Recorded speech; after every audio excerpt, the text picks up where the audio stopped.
It's me hosting this week, but Yeah. that doesn't mean that I have to come up with a fun intro. Now, how about this? I want to start non video game. Okay, right? Did you guys see? We got someone. Oh, Yeah. did you see that? Someone at the comment last week was like, they started immediately talking about video games. I thought I clicked on Like, the wrong is this the right podcast? Okay, no, but seriously though, did you see what Tarantino said about Paul Dano? What the hell? Bro, I'm like the biggest fucking Tarantino fangirl you'll ever meet. He's a maniac, and even I'm I'm like, what? He's a maniac. Why did His Paul interviews Dano, are crazy. why did Paul Dano catch such a stray? I don't understand. Like, he's a talented actor, and also in There Will Be Blood, he was good. So I don't even understand.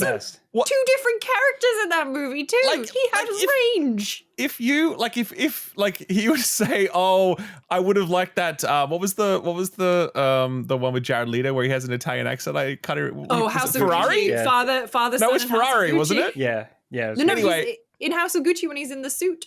Too. Okay, right. Well, either if he was to say, if Tarantino were to say that ruined the movie for him, I'd be like, okay, yeah, fair enough, I get it.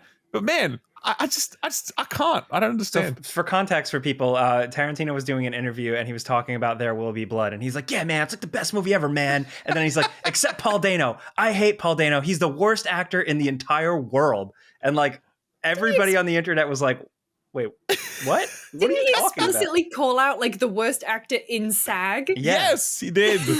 It was so wild. And even like there's this like Tarantino news updates Twitter handle that just like, constantly glazes Tarantino everything he says. And then all of a sudden it's like, wait a minute. And even they're like, yo, shut the fuck up, Tarantino. What the fuck are you talking about, man? Have you ever seen Prisoners? No. Oh my God, yeah. You've never seen Prisoners, Ralph? Dude. No. Oh, man. Hugh Jackman. Dano, it's so good. Okay, Gyllenhaal at his most noir detective-y, like. Oh, I know this poster, but I've never seen this. No, okay, it's real good. It's a rough watch. It's a very brutal watch, but it's so good. Anyway, Paul Dano seems like a gamer. If you ever want to come on the show, you'll be right. We respect you, man. Like we love Tarantino, but he needs to calm down. Okay, he's off the mark on this one. Did you guys ever see Swiss Army Man? Oh yeah, I forgot he's in that. He was the best. I love that movie. Yeah. Underrated. He's one of my favorite reaction images, which is that infamous. Does he know? Is one of the infamous. Does he know? Is it New Rockstars or someone? Like I can't remember even who the account was. Does he know? It's a YouTube thumbnail, and it's just a picture of Paul Dano as the Riddler with "Does he know?" Smug Riddler face. Yeah, and I use it a lot. Yeah. But anyway, speaking of things that are uncomfortable and a tough watch, welcome to Friends Per Second. Nice, Luce. How could you say that? The only reason why this is going to be a tough watch is, hey, Ralph, what's going on with is that pistachio-colored headphones? What is that? Ooh. Oh, yeah. No, this is going to sound super sponsored at this point, but these are like the new SteelSeries like Elite range. So there's like their normal there's like their good version, and then there's like these ridiculous version, right? And like they're good, don't get me wrong, but they're also like they're like $1,000 or something crazy. They're like actual crazy, right? So I'm not going to go out and say that you should. Yeah, no. Oh, I thought you were actually reacting to that, Jake. So I'm not going to go out and say you should buy these. Like they're good, don't get me wrong, but like I'm not. That's a lot of money for a set of headphones. These were gifted to me. Okay, I'm not being paid to say this thing, but did you choose the color? Or did they just I did actually. I did. Wow. No, okay, because it's different for you. Because they have it in black as well. But then I'm like, you know what? I have black ones already. I'm gonna get something a bit different. So look, they're really good. I really like them, but I cannot in good conscience say that you should go out and spend $1,000 on these headphones because I do believe that the other Nova Pro wireless ones are more than excellent enough. So that's all I'll say about that. That's a good endorsement. Yep. Yeah. No. Anyway. Well. Should we talk about video games? What do you reckon? Yeah, go on. Yeah. So this episode, obviously going to talk about horses because that's in the news this week. Lovely news for me, at least, is that after in the last episode I was glazing the Seance of Blake Manor. They actually emailed us. I'm so glad about that. It was so nice. So shout out to Paul for that. He set it up, and so I got to chat with Paul, Dave, and Treasa from the Seance of Blake Manor team, Spooky Doorway. Cool. And that was a really nice chat, and I was trying very hard not to fangirl, but they were just so chill, and it was like a lovely start to my Wednesday. That's so cool. So got that, and then you guys have played Metroid, and I'm excited to hear about that. Big Metroid. Big Metroid. Do you want to start with Metroid or horses? Both of which are going to be. Before we start with horses, I want to hear about the horse game. Okay. Which some one? Housekeeping. Follow the clips or highlights channel. We've been posting on there if you like YouTube shorts and stuff like that. But also, just at the top of the episode, our final episode of the year. A lot of people were scared. A lot of people thought I meant final episode ever. But our final episode of the year is going to be airing the weekend of like the 19th, 20th. Yeah, that kind of 20th, 21st. Yep. And then we'll be back mid-January. So we are coming back, all right? Yes. We no jump scare. Podcast will return. Yes, that's right. Yeah. So yeah. I think we should start with Metroid, right? Okay. Yes, because I feel like it's fresher, at least in Jake's mind, because he woke up early and played it all day. I binged hours and hours of it. Yeah. Okay. So because obviously you would have already watched my coverage, Jake. You watched my video. I did not. No, I didn't want. Oh, you haven't watched it? No, I didn't want to like spoil my. Excellent. All I got was like that little conversation between us last night. Yeah. Okay, great. Like, well, now I got to see what's up. Okay, cool. All right. Well, let's start with Jake. Let's start. He's like, no. Thanks, Lucy. That's a real confidence boost. I appreciate that.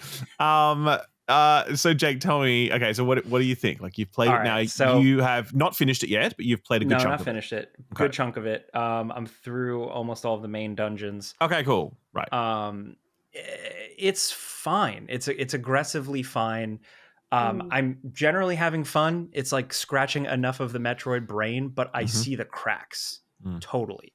So I think there's been some reviews that are kind of middling. There are some that are great. Yeah. I could totally see the middling ones. Because should we message Dan Reichert right now? Because he's give it like 100 out of 100. It's as good as Metroid Prime 1. I'm like, I don't know about that one, Dan.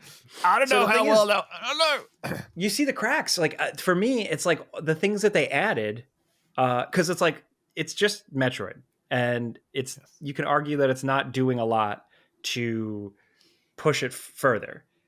But the stuff it does add, the stuff it does try to add, feels like a waste of time. It just kind of gets in the way from the desert overworld to the NPC characters. And there's more than one, and he's not just a tutorial guy. That stuff like that just didn't really. And then also, it just feels like, I know this game was in development for so long, but it feels like there wasn't enough time or budget, which sounds crazy, but like it just feels like it didn't get enough love because a lot of it is front loaded. And it's like 100%. It's like why sometimes I don't like doing previews, because preview the game, saw the best that the game had to offer. There are parts of the game that feel like $1 million. There are other parts of the game that feel like 3DS level design. Like it's really really simple. Like it just feels old, and that's unfortunate. I think for me it was like enough of like comfort Metroid Prime that I generally had fun all day playing it, but my critical brain is like, this isn't good, that's not good. I can also see where some things are going that I don't love. I don't know. I'm kind of mixed on it. Again, I had fun. It just doesn't feel like, and I hate to fall on price, but to me it doesn't feel like this $70 quality game, but also not a $70 quality game that we waited like a billion years for. 17 years. 2 development cycles, basically, right? There was one team, and then they bailed on them, and they gave it to Retro Studios again. And it doesn't. I think for me too, I can't help but compare it to Metroid Dread and Samus Returns, which I thought they were both great. I loved them. So this kind of feels like a step down, or like Metroid Light compared to those in terms of flair, gameplay design, everything. But Ralph, what is the thing that made you like go from like that to like, I don't like this game, I don't recommend it? It's the part you are fuming. It's the part you are just about to experience, having now completed the 5 dungeons. It's okay. Like, okay, let me guess. Wait, does it make you engage with the desert world more? Okay, yeah, I can see that from a mile. Oh no, it sure does. Okay. And like, have you seen those green crystals that as you've been roaming around the desert? Have you been smashing into those? Yeah. Have you been smashing into all of them, Jake? Every single one? Have you been smashing into every one? Dude, I went back and dumped some into the kern, the vase, whatever it is, and I saw how much it filled, and I was like, if this game makes me do this, this is not going to be good. The game makes you do that, Jake. The game makes you do that. And like, so yeah, look, I mean, obviously many people watching this would have already seen my review. So like, I won't rehash all of it, but like, I do think, and I tell you what, the biggest struggle I had writing this review was not using the word outdated after fucking Nakey Jakey's video came out. And now we're not allowed to use that word when we're critiquing video games, right? Skill up videos are outdated. That's right. By the way, that was like one of the best videos uploaded to the platform in a long time. It was incredible. Yeah, man. And just another video that just makes me question like how I do everything. Why are we doing in my this? career? Yeah. I fucking hate Nakey Jakey. He's just too damn good. Worst Jake, best Jake, but so sucks. So yeah, but like, look, I feel like you're right, 100%. The beginning is really nice. That's when you get like the one new ability that the game offers, by the way, like that tracking, like the beam thing that you can control. The Nikita missile from Metal Gear Solid 1. Correct. That's right. And so after that, all the powers that you get are powers that you've gotten in other games. Mm-hmm. The approach to level design is the same. The combat is the same. You're really just fighting like two main enemies throughout the entire game. You know, the Metroidvania unlocks, they never really function as anything other than keys. Like, it's like the double jump doesn't actually make moment-to-moment gameplay more interesting. It just becomes a tool that allows me to reach a place I couldn't reach before. And that's it, you know? And it's like same with the electricity beam thing. It's like, cool, I can shoot robots and it does like slightly more damage and it has like a dollar store animation where they're like getting buzzed. But like, that's it, man. Like, there's nothing more interesting than that, you know? The whole package just feels so like Metroidvanias have moved on a lot in the last 2 decades, and this just feels like pulled straight out of time, like a time capsule unearthed, right? And that but not in like a. That's what I'm saying. Yeah, you're right. That could be a nice thing sometimes, and you're like, and I sort of reference like boomer shooters and vanilla WoW and all that sort of stuff. Like sometimes it really works, but here it's like, well, the Metroidvania genre has evolved and improved a lot over time. It's not a case of it being cluttered up with bullshit. Like, you should have incorporated some of these things, because I don't think that what's here is like good enough to really like doesn't like stand on its own 2 feet well enough in 2025, you know? And then I think, you know, so that was like no innovation. Plus they didn't really solve any of the problems inherent in the Metroid Prime formula. So we're talking things like backtracking and too many scannable objects, and you know, like more scanning. It like tripled down on scanning. It's crazy how much scanning there is, man. And sometimes you so much. You're like, and you scan something and they're like, that's a ladder. And I'm like, bro, that didn't need to be a scan. Okay. I know it's a ladder. I can see it's a ladder. Now I've scanned it and you've told me it's a ladder. What is going on here? Right.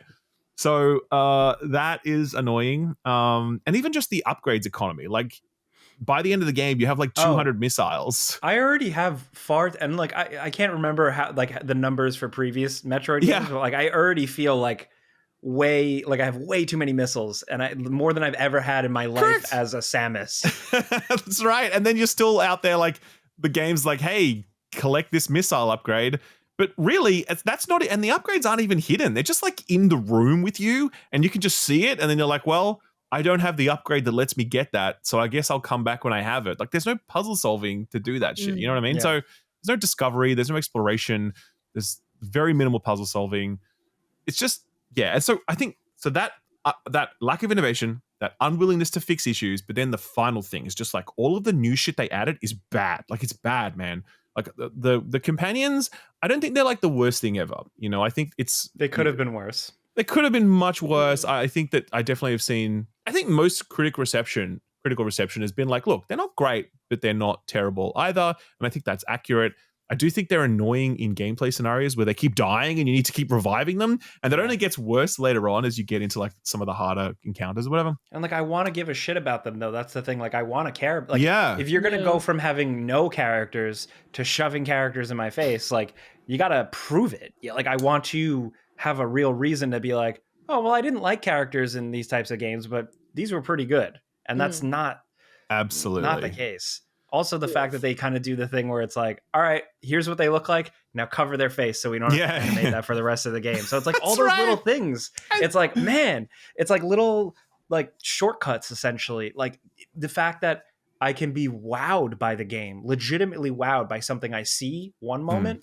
And then I have to walk through like these weird kind of empty loading hallways that kind of like staccato the experience and make it so feel weird. Yeah.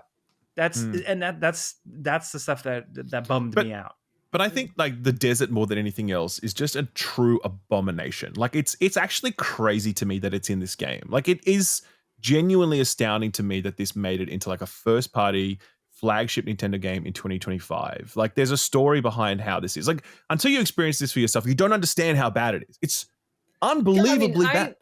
I was on the fence because I've never really played Metroid before. I know a lot of people are big fans. Yeah. Don't at me. And I was interested in 4, and also just because of, it's the story of it. It's been so long. It's got reboots and everything. Explain to me why the desert is so bad.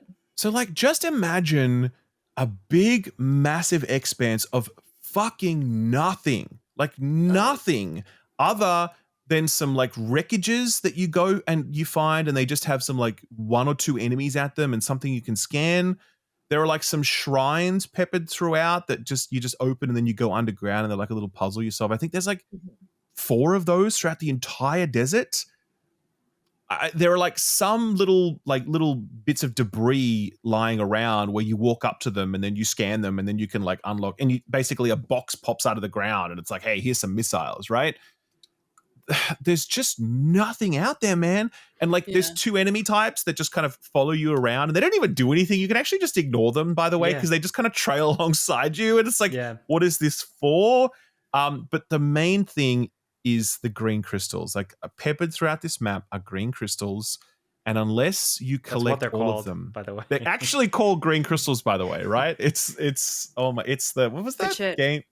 What was that game that I can't even remember the name of it now. The magic first person shooter game. Fuck, Immortals of Avium. Immortals of Avium. Oh, and they're like, Avium. and they just called like the magic. It's blue magic. It's red magic. They didn't really have any name. They're just like, it's colored magic. Okay.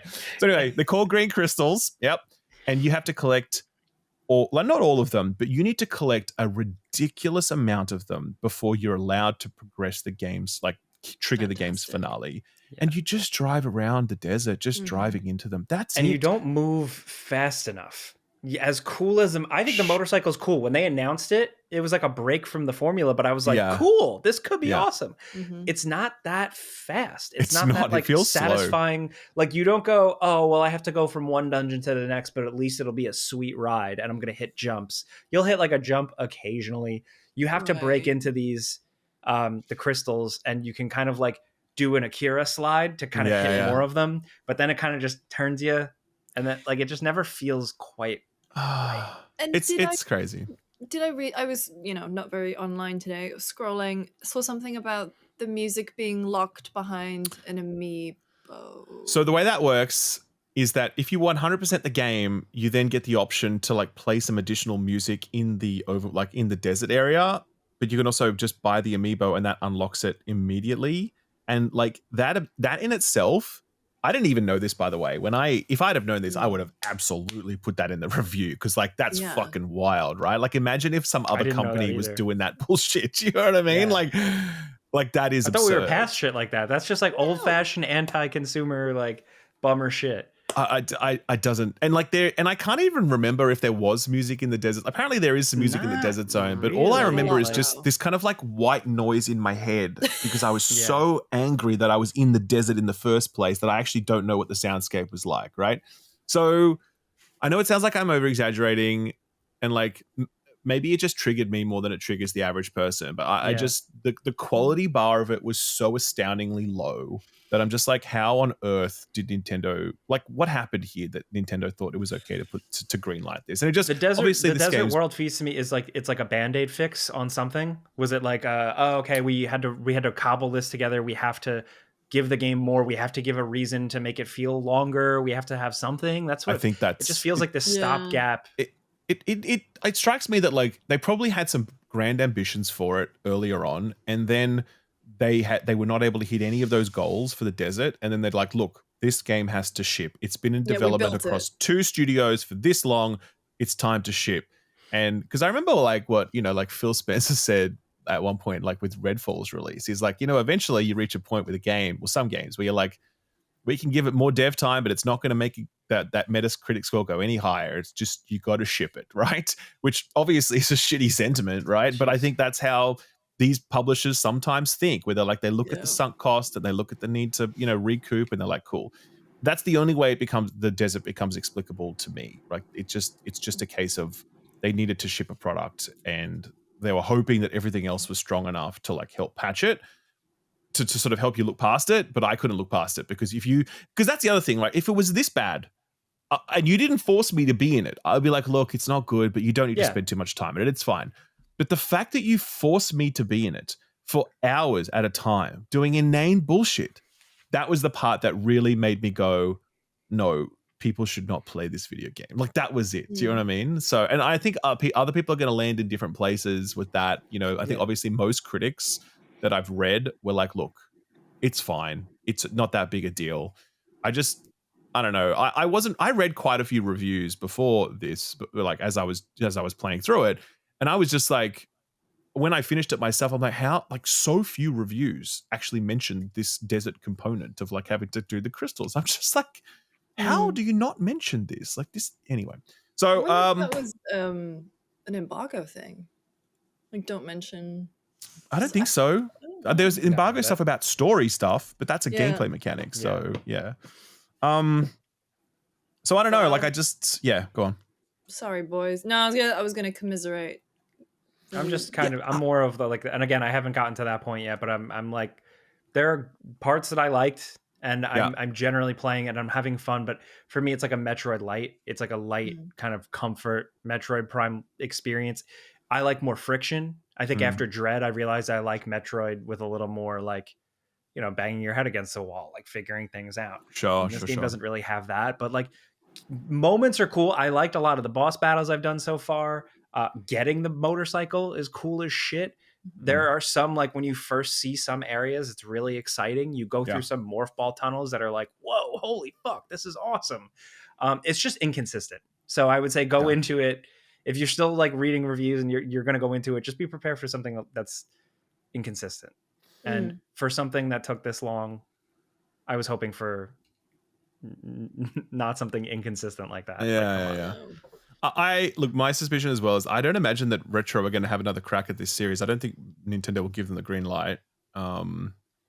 I'd be really surprised if they did. I've seen a lot of comments already with people saying that like, oh, well, maybe now that they've like gotten this one out the door, maybe now they have the groundwork to get another one out sooner. That'll be better. And they pull an Assassin's Creed 2. But Nintendo, I feel like, is not always apt to Nintendo play doesn't like seem that. Like, bad reviews on things. I mean, like, Nintendo, like, okay, value their IP very, very highly. Correct. And I feel like, okay, you can always like offer counter examples and this and that, and sure. But like overall though, Nintendo strive for an extremely high quality bar. They really do. Like it matters to them very deeply. You can tell that, right? And I think that while the Metacritic score might sit at an 80, I think that the marketing budget for this game kind of is a more valuable figure for understanding it than that Metacritic score is. Like Nintendo just almost buried this. Like they just did nothing behind it, right? And I think they knew what kind of game this was. They are like master game makers, man. They know how to make game. Like they know this shit better than we do, right? And I think they would be able to see this and be like, this is not it, right? And so I don't know. I don't imagine that they're going to re-up on Retro for the next Metroid game. I wonder if this is the end of the Prime series, or maybe it gets rebooted. It's always been a niche franchise, right? It doesn't sell that big compared to the other stuff. And maybe, Nintendo wants to focus on the 2D stuff with Metroid now because Dread was so fantastic. And it's obviously going to be cheaper to develop that sort of game versus an ambitious 3D title. I would be very surprised if we saw another Prime game in the near future. And I would be especially surprised if we saw Retro taking the reins on it. Like, yeah, very much. Damn. It's a bummer, man. It's a real bummer. As much as like I'm not like I don't like completely hate it. I do feel similar, and that is a shame. It's like, all right, Metroid, finally, we're happy to put you on the pile with F-Zero and Star Fox, things that people love that we're just going to try so hard to ignore. I was gonna say I can just see the Andy dropping Woody. Yeah, it's a Samus. No, but I do think like the future for 2D Metroid has to be bright, because I think Dread just dude, they've it been on was such so a good fantastic. run. The 3DS one too, Samus Returns, was so good. Yeah, for the most part. And so I suspect Nintendo will just kind of double down on that, and that's what we'll get for the next little while, which is not the worst okay thing. with that. No. Because Dread was just I didn't play Samus Return, sorry. But Dread was just so fantastic, man. So yeah, I'm happy to see them focus on that personally. So and look, I also I think I don't know if you said this in your review or anything like that, but for people who hear your review and are like, oh man, that sucks. Hey, there's another game called Metroid Prime 1 remastered or whatever that maybe you've never played. Go play that. It's a great game, and it's a great snapshot of what Prime felt like and what we kind of thought of when we were anticipating this game. Yeah, I played a few hours of that actually when I did the preview for 4, and I was like, damn, this holds up so well all these years later. Like the atmosphere is so on point. The level design feels so sort of intricate. Like it is linear, of course, in the same way that 4 is, but like it was a different time back then. And I don't know, the whole package just feels better put together than 4 does, and it's without any of the nuisance stuff that they added to it. Like it's just a pure thing, Metroid Prime 1. And I do really believe that it holds up all these years later. So if you haven't played it before, it definitely is worth checking it out. Like it's a really fantastic game for sure. Maybe I will. You should, Luce. You would dig it, definitely. I think you would actually. Yeah, I think you would. I think you'd like the exploration, puzzle solving kind of thing. Like, yeah, I think you'd be into it. Oh, also, wait, can we just talk about one thing that they it's not Jennifer Hale doing the voice of Samus now. It's actually Erin Yvette. That's right, Blonde Blazer. Crazy. We have Blonde Blazer now as Samus. That's right, man. There we go. Who does a lot of screaming? Have you noticed? Like in 4, when you get hit, like you don't get hit, and it's like a woman going. Ah! Like it's crazy. It's so weird for Samus. That sounds like Homer screaming. Okay. Yeah, really. Samus does not sound like that, by the way. Okay. My mic probably didn't even pick it up. Oh, it did. Oh, good. It definitely did. Good. It definitely did. And I guess the last thing I'll also say in response, like, because I don't like when my reviews get kind of like too picked up. Like, how do I put this? It's just my review is just an opinion. It's no more valid than anybody else's. Like, please go and seek other reviews out. Like, I don't like seeing my review bandied about on too much. Change like, the conversation. I don't like that it does that. To be perfectly honest, because like it's just one opinion, and there are lots of other opinions that are really valid. And I don't like the idea that like my review would stop you from enjoying something that you might like. Especially if you're a Metroid Prime fan. I think there's a good chance you'll enjoy this if you're a Metroid Prime fan and you kind of just are comfortable with experiencing it again with minimal changes other than some awkward bullshit bolted onto it, right? So my point is like go and read some other reviews, get some other opinions. Don't just like listen to me or whatever, or Jake or whatever, and just be like, well, that's it then, because maybe it's for you, And I think that really just goes for all reviews. I definitely think about that a lot. Yeah. All right. That was Metroid Prime 4. I want to talk about the horses. I played horses on Monday night. So this is the banned game. This is the game that was banned from Steam, right? I don't know anything about this. And Epic. And Humble, but then put back on Humble. Yep. So I actually played it via the Epic Game Store. That's the code that I was given pre-release. And you know what? I actually did think as I played, I'm not getting any achievements. Played through the whole thing. And I remember when I played Alan Wake on Epic pre-release, I got achievements. You get those annoying achievements. Yeah, I got those annoying achievements. We were like, ooh, spooky moment, terrifying. And then jump scare from the achievement sound. But anyway, played it all on Monday night. Took me a couple hours. How many hours, by the way? How many hours exactly? Was it about 3 or 4? Okay. I don't think it was that long. Okay. Maybe 4. Yeah, and it is in the news this week because of the banning, because of the fact that no one from Steam or Epic will talk to the developers to explain why it was banned. They have a theory about why it was banned. But also when they sent it out, they were like, hey, Steam is a monopoly here. They control the vast majority of the market, and they won't tell us what the hell is going on. And so I guess you can ask me anything about horses, and we can chat about it. But it's yeah. Can we say horse semen on the podcast? Oh yeah, we can. Yeah, you can say horse cum, my friend. You can say we it. can't. That I didn't think we could say just that. go right out there. Though. That's right. You can't say that. I don't So, know. so Lucy put like a list of things in our Discord. She's like, I saw this in the game, this in the game, this in the game, this in the game, and we were like, oh my god, yeah. What the fuck? What is this game about? So this game is about, you are a 20-year-old, I assume, layabout fuck up, and you get sent. Are you a horse? No, you're a human being. You get sent to work on a farm for 2 weeks as a way to kind of buck your ideas up. And immediately when you get to the farm, the vibes are off. The guy who runs it is very weird. And he shows you around, and then he shows you into the yard where inside a pen is a bunch of naked men and women with horse head masks on. And so it's then like going to like a really weird Airbnb. You're checking in and you're like, I don't know about this one, man. There are cameras in the bathrooms. The reviews didn't mention this shit. What's up with that? There's also a dog. And so, there are parts in it where you ride the horses, you race against him, being on the horse's shoulders. And then what you have to do is you're there for 2 weeks, and you have chores to do. You have to keep the farm running. He goes away for a couple of hours every morning, and in that time you uncover more and more about the messed up stuff that is happening at this farm. So that is it from a story perspective.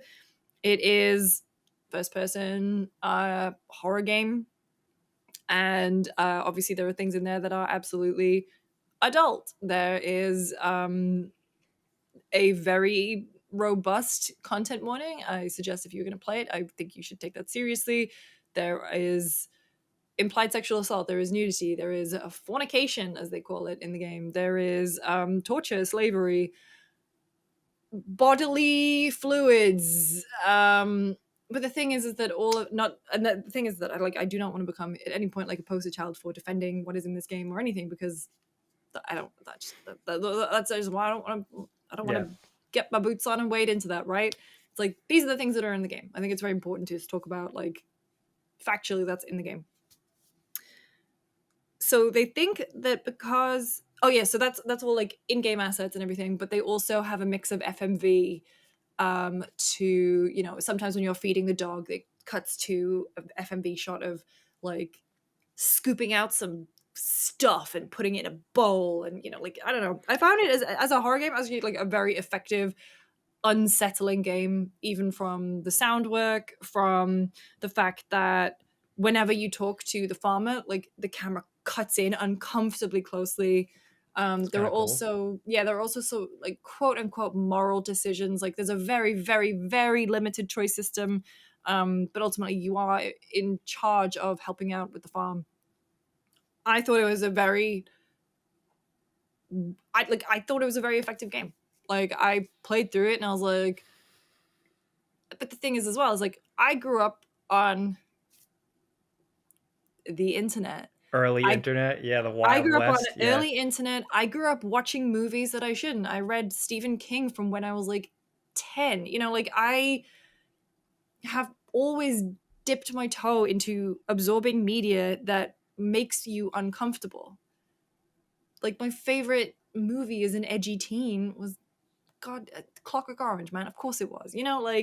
Sure. So for me, it was like when I was playing it, I did not feel like, oh, this should be bad, this is terrible stuff. I was like, I actually think this is interesting. Like I'm compelled. I find it very. And is it it's with a point, right? It's not like a postal where it's like, look at the cum in the game. Like, yeah, no, absolutely not. And the thing is that there is some real heinous stuff that happens off screen, implied, heavily implied. Okay. But you don't participate in it. You don't see it. That's big to mention, I think. So At least some of the stuff. Like the worst stuff. Let's put it that way. So when this whole conversation started about the payment process, well, that's the assumption, right? Is because why has this game been banned? So the developers think that because a very early build of the game, I think we're talking like 2023 at this point, because like when did I see it? I played a demo of it. I think it might have been GDC last year or the year before. Whenever it was, I remember them, I think it was last year, I remember them telling me, they're like, oh, we've already been banned on Steam. And so they knew that early. Wow. Well, because they got an automated thing. An early build of the game had a child character riding on the shoulders of one of the horses. And Steam was like, they assume, no, kick that, no. That's been removed. That's not in the game. The character who I think is much older now, like, you know, completely different woman. Yeah. dynamic. It's a grown woman. But yeah, then Epic agreed to distribute the game, has a store page, everything. News coverage picked up of like, hey, Steam kicked this game off, Epic kicked it off, Humble did the same, but then Humble reinstated it. The thing that gets me is that day, when all this was kicking off, it was the Tuesday, was it? I was going through and wishlisting a bunch of stuff on Steam. And the thing that got me is that Steam as a storefront, like, it's a mess for a number of reasons. Discoverability, slop, content in a lot of ways. But there is, I was clicking on the search bar and it autofills with games that are trending right now. And the top one was Slut Squad. And I clicked on it and like, hey, dude, whatever the fuck you're into, right? I clicked on it and it immediately autoplays a video of a game character hardcore getting fucked. And you see everything. You see the droplets of everything. You see those liquids. And I was like, there is nothing that I saw in horses that is as explicit as that. Yep. And so the hypocrisy from that, especially the fact as well that like people were sharing screenshots of like not only stuff like that, but like Hitler role-playing games and sexual assault simulators. And, you know, there's just, it's a very strange one and it's obviously caused fucking discourse now. And everyone is like, I don't know. I've seen some bizarre takes, but yeah, that's been the horses' drams. But like, no one has been able to say to me, like, here's a thing that it should probably be banned for. Like, no one has said that thing. Right? Like, that's like not even anything adjacent to that, right? Like a game referencing sexual assault occurring off screen or something. Yeah. That is by no means, in no way, shape, or form, to do that. The first game to do that, or reason for it to be banned, right? Like, if we're talking about images involving a minor, like I can understand how that might trigger something, but they removed that stuff from the game, okay? Yeah. So it's kind of like no one at any point, this is what's so weird about this, like you have actually played and finished this game. Yes. And there is nothing that you have said, nothing that you've seen that goes, well, actually, I can understand why this might have been banned. Like you might say, I personally wouldn't ban it, but I might understand why someone else would want to ban it. No one has been able to say even that. Do you know what I mean? That's what's so crazy about this. Like even as I was playing it, like there's obviously one scene that I could say that like that is certainly a horrific scene. Again, implied off screen. Everything else about it that I can think of was simply uncomfortable. Yep. Designed to get under your skin. And I think the one gross out moment is there's like a thing with some semen. Sure. Let's put it that way. But like, okay. But it's like, that's the thing. But like, I just think we're going back to Slut Squad 5 or whatever. A lot of semen in those games. A lot of semen there. Like a lot of bodily fluids in there too. And so it's just. Yeah, I don't know. I just feel like video games just feel so juvenile. Or like, I should say, I'll reframe it. Like, no. This is a proper art form, man. Like, you can use it to say things. You can use it to make uncomfortable statements and present uncomfortable imagery. Like you talk about Clockwork Orange. And obviously that's a deeply uncomfortable film for many reasons, but also it's a fascinating piece of art that is trying to say something, and you don't necessarily have to agree with all of its messages or whatever, but they do prompt some thought and some discussion, and like society becomes richer for that discussion and those thoughts. I think that this doesn't sound like a game that is sort of like looking to gamify or glorify or underplay any of its material. I don't think it's looking to make people like desensitize people or to make light of things, or it doesn't seem remotely destructive in its intent. It seems like a thoughtful piece of art that's trying to use uncomfortable topics and scenarios and imagery to evoke something in the audience. And it's kind of like, well, yeah, that's what games should be allowed to do, just like movies are allowed to do. It's the same, So, and books, right? And art exhibitions and all this sort of stuff, right? So it just feels really shitty that again, I haven't seen it, so I don't know, but I haven't seen anyone provide me with anything at all that suggests that this should be banned. Like, it just seems wrong. Yeah, it was. And so, yeah, I had a weird moment when I finished it on Monday where I was like, okay, like I enjoyed is a weird word to say it, but then when I saw all this stuff on Tuesday, I was like, is it me? Am I the weird one here? Yeah, like, are you the desensitized am one? I just so desensitized? But it's Yeah. like, I don't know. I mean, one of my favorite pieces of media of all time is Berserk, and if you try and explain the eclipse to people, which I'm not going to do here, but like, Sure. if you want to talk about uncomfortable pieces of media, then I mean, is it just like a big guy with a sword?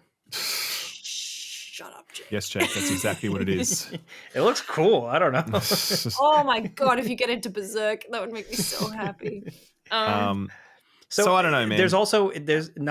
So developers will, I mean, the store owners won't give a reason. But it's not something that's like in the back, like it's like it has malware or something that would have come out by now, I mean, right? like they put a big FAQ up. Let's have a look. Yeah, they didn't. I think Epic also implied in their response that there was like sexual assault or something, or no, that they were. Epic said something like they were, indulging in animal cruelty or animal abuse, and and then the developer, Sons of Ragioni, basically responded saying like, yes, we have that concept in there because we're critiquing the concept of animal abuse. So it's kind of like that's what that is, right? So they characterized Epic's responses as demonstrably false. And Valve, it seems, just haven't provided any reasoning at all. They're just like, no, banned. Because obviously they don't want to create a framework by which other people can challenge things in future if they decide to do things arbitrarily like they're doing here, right? So, but it's just wrong. It's just not how these platforms should be operating. I think it really limits the creativity of this medium. Yeah, man, it's a bummer. And I guess it's like extreme risk aversion. It's just too many taboo buzzwords for a storefront. They're like, no, not in this climate. Maybe What? Every time I drive past my least favorite animal. Every time I drive past a horse farm, I always go, "Oh, horses." You know that meme? It's like a real thing though. It's like anytime you ever see a horse farm, you go like, "Oh, horses." Oh, I always do cow. Yeah. That's great. Just drive past. You drive past a lot of them in the UK. I'm sure. Yeah. I think that this would be a lot less frustrating if Valve and Epic just came out and said why it's getting banned. I can't imagine how frustrating it would be as a developer to work for years on something and to actually go like good faith efforts to respond to potential risks and like changing some scenes and whatever, only to then be met with a blanket like no without any explanation as to why. That feels so unfair. And I really hope that Valve will reverse this or provide some clarification. Yeah. Same with Epic. I don't know. I'm also kind of surprised that Tim Sweeney would do this. Like, I don't know. He's got some takes. He's got some takes here and there. Don't get me wrong, but like he's also quite he feels like a libertarian sort of dude, right? He feels like that kind of guy that's just like let the market decide, right? Yeah. And I'm actually surprised that his label, like his company, would do this because it doesn't seem in keeping with his worldview. So hopefully they reconsider or they provide some clarification. Because again, it just doesn't seem fair.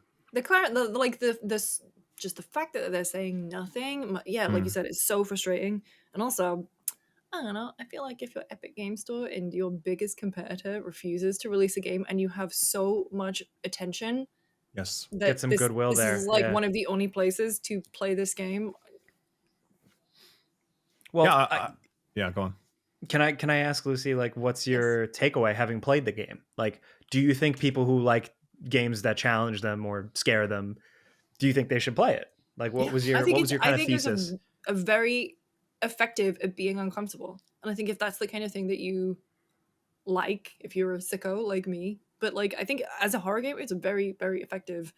And I think as I was playing it, like it did a lot of things that, yeah, there were moments in it where I was like, wow, Jesus, I can't believe they're going there. But at no point did I want to stop playing.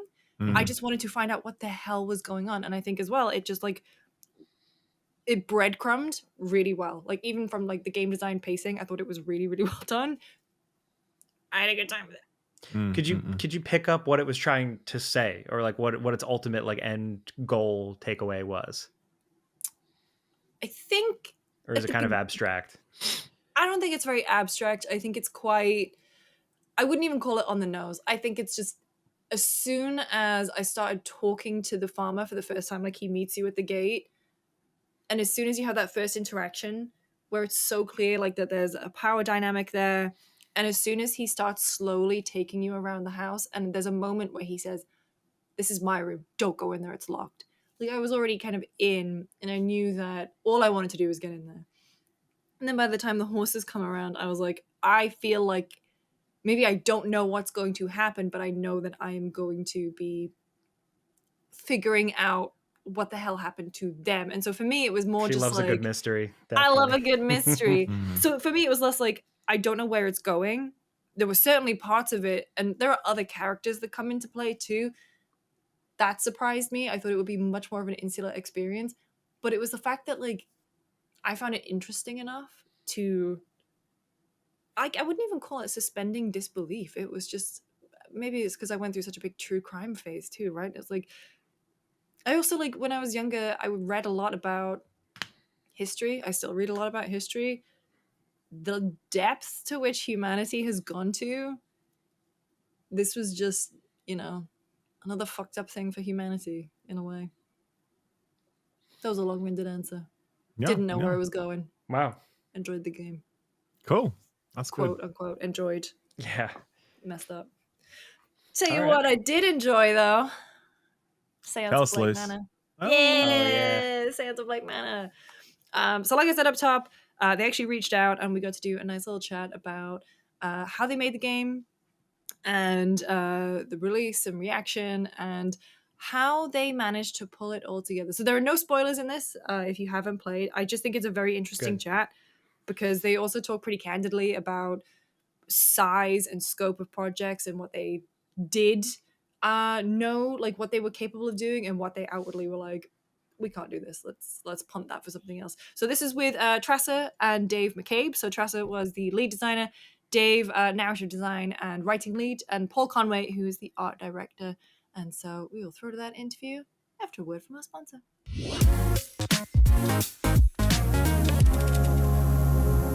This message is sponsored by Raycon. And ho, ho, ho, friends. It's the holiday season. And if you're looking for a holiday gift, I've got a great recommendation for you. It is Raycon's Essential Open Earbuds. And honestly, they're great for anyone in your life. Tell them about Definitely. it, Jake. Their quality. So we've talked about Raycon in the past. They offer good quality earbuds at half the price of other premium wireless audio brands, but you get like all the features, you get all the bells and whistles, and the open earbuds are great because they go over your ears. It's a light, comfortable fit, and they don't block out sound, so you can still be aware. So maybe you're going for a jog or something like that. I wear mine outside when I'm doing like yard work and stuff like that, so I can always hear if a guy's gonna like run up with a gun and bang, kill me. I'll be able to hear it coming. you never know what's gonna happen, but they're good quality earbuds. They're also durable. Like I've dropped mine quite a few times. But the big thing is the battery life, right? 8 hours with the earbuds with the 36-hour charging carrying case. So it's a win-win. It's a lot of audio. It's a lot of audio books, most likely for most people. Or and this also, podcast. Multi-point connectivity, so you can connect to multiple devices and switch very easily with like zero hassle, which is great. And We've talked on the podcast before, definitely Ralph and I, about how we have weird shaped ears and it's hard to find stuff that fits. And I gotta tell you, these went on straight away and they were great. So if you've got No-brainer gift. small ear and have us listen up. But like I said, it is the holiday season and they are selling fast. So if you want to get the essential open earbuds for someone in your life, your partner, your mum, your grandparents, your kids. Me. Yeah, Jake. They're 20% off for this holiday season. So go to buyraycon.com/friendsopen to save on Raycon audio products site-wide. And if you order by December 15th, you get guaranteed a delivery by Christmas because, Santa's not going to show up late. So why should your gifts? Thank you again to Raycon for sponsoring this episode.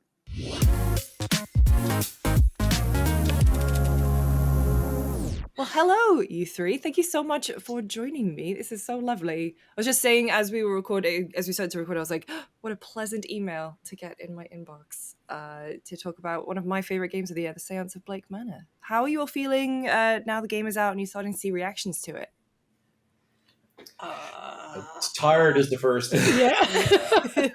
It's been a very busy month, and it was a hard slog to get out the door, but and a busy month since we launched. But I think we're very happy with how it's gone, and it was a very big game for us. And as much as we really believed in it, you just never know until a game launches how well it's going to be received. And it's been like a stellar reaction pretty much from all quarters. So we're quite happy with it. Mm. So what's the background for those at home? Like, what's the background to the three of you? Where did you come from? How did Spooky Doorway get started? And then what were the sort of seeds that ended up becoming Blake Manor? Yeah, we met on an island off the west of Ireland. There used to be this thing called Inexplicable, which was like all of the indie game devs would just kind of go off to somewhere and do like non-digital games. That was like 11 years ago or something now. It's before me and Dave were married and all that. And that's where we met.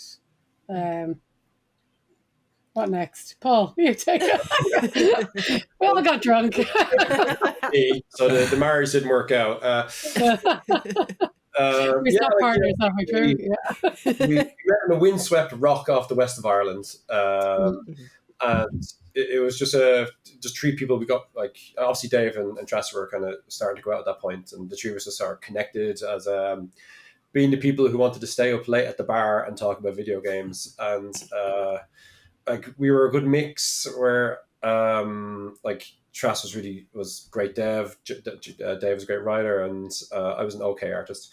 But like Paul, you're still the most qualified out of the three of us. It's like but like it was a good mix for us to try things together as a team. And we have like not too long after that, like there was a game jam in Galway, and a game came out of it called the Dark Side Detective, and Dave and Treasa started join me on that, and we kind of just built, like, it started to have legs. People started to like these silly little pixel art characters and the style of the jokes of it, and we just built on from there. We just kind of kept working finished that game, launched the second one, built an audience from it. We tried a few different bigger games after that haven't quite leveled out for us. We found there's a lot of work in 3D characters, for example, and Paul was kind of riff. Sorry, go on. I was going to say, but everything we learned in those failures kind of led us on to I think restrictions that we put in place for ourselves for Blake Manor, because we learned all the shit that we were really bad at, and so avoided it in order to create this other game. But it's just like, I mean, you're like, oh, not going there, leave that one behind. the amount of work that went into, say, a 3D character where you got to have like a modeler, and then someone's going to color it, and someone's going to rig it, and someone's going to animate it. It was huge, and we were like, well, like as Paul said, like the reception to this game has been great. It's a big game for us, but it's a really small game in terms of the budget we had for Blake Manor, and we knew we couldn't get like gigantic budgets. So when you start breaking down a spreadsheet for like, we want to have a couple of 3D characters, immediately it's not feasible. So I don't think it was actually just that though, right? Like, it's just that like the character's going to sit properly in the environment in that. So they work with it was one of them projects that started as an art test, and it, like, yeah, as you're saying, we reacted kind of to some 3D games that kind of weren't standing out or weren't interesting. They weren't leaning into our strengths, and I just started kind of looking at my inspirations of just comic books and start playing around with that style. I think Void Bastards had come out around that time, which had kind of done a lot of HD kind of comic art in it, and that kind of inspired me. But when I kind of started playing around with sort of like sort of dull shaded Victorian style, it kind of started to look interesting. People started to kind of like stuff I was putting out online. And it aligned up a lot with things that we'd been talking about wanting to do, like wanting to do a proper detective game, wanting to do stuff which explored Irish mythology and folklore and all those things. But when we had like publishers even reaching out to me privately going like, tell us more about this game, and all I had was JPEGs, we were like, right, let's put something here for us to explore. And that's kind of really it. Like there was a basic story I had in place to go with it, and I just handed it to them, and then they just flattened it all out and made it a lot better, and got rid of all the silly things I'd added in. That's fascinating. I love hearing you say that, like, we knew immediately what we knew we couldn't do. And instead of like desperately trying, you kind of honed in on something that you could do and made the final product like, you know, fantastic, and you're not having to compromise on anything. So in terms of 3D, you mentioned that, but like, is there anything else that you thought, maybe not for this game, maybe in the future, maybe if budgets allow, maybe XYZ? Well, like, I think like the thing is, we had made 2 games beforehand as well, where we were trying to cater to people like us, who a thing that we desperately cannot do is remember anything, you know, and because we are like adults with children and like, you know, middle age. And so I think like a lot of our designs and stuff like that tend to be about the kind of like, what can you take away? And, you know, how can you put something down and kind of come back to it as well? Because there's loads of games where we just kind of stopped and wandered off and came back on. We're like, well, I can never play that game again because I've invested 30 hours of my life and I have no idea what's going on. So I think some of that kind of laid into like the design as well. But I think it also, I think I say I think a lot. I think a lot. A lot of indie devs do cool stuff because they have no money, right? So you find a way around the things that you can do and that you have the money to do, that you have the capacity to do. And you put those limitations in space because you can't just pay somebody to throw a load of money at them. Anyway, rambling. But I think with Darkside, it worked to just take things away before and try and see how little we could get away with and how snappy we could make things, because people want that kind of fast gameplay as well. And having that kind of fast gameplay in a very narrative space is hard to do and to kind of keep that going. So yeah, I think taking away stuff is good. Stuff that wastes time. Like the comic book style ended up being a superpower rather than a limitation at the end. Like because, the shaders allowed kind of very junior artists to come in and help out as well. Because you know all the images, all the models are very low poly and really basic underneath, and it's just a good texture, and the shader made it look great. Or the comic panels being able to jump from 2D to 3D. Like allowed us to kind of, we wanted an emotional moment that, and we had to animate that as a traditional scene or mocap or something like that would have just spiraled cost for us, where, you know, we were able to kind of like 3 panels popping up and a bit of Dave's dialogue, and it would just sort of sell the moment and wouldn't take it out of the game too much at all. I think it also gives certain moments, especially when it comes to voice performance, like it gives that more of an emotional, like an impactful moment, because it's used so sparingly in a game that has so many words in it. You know that when you're about to hit, you know, like a cutscene or you hear someone's voice, you're like, okay, something's about to go down, you know?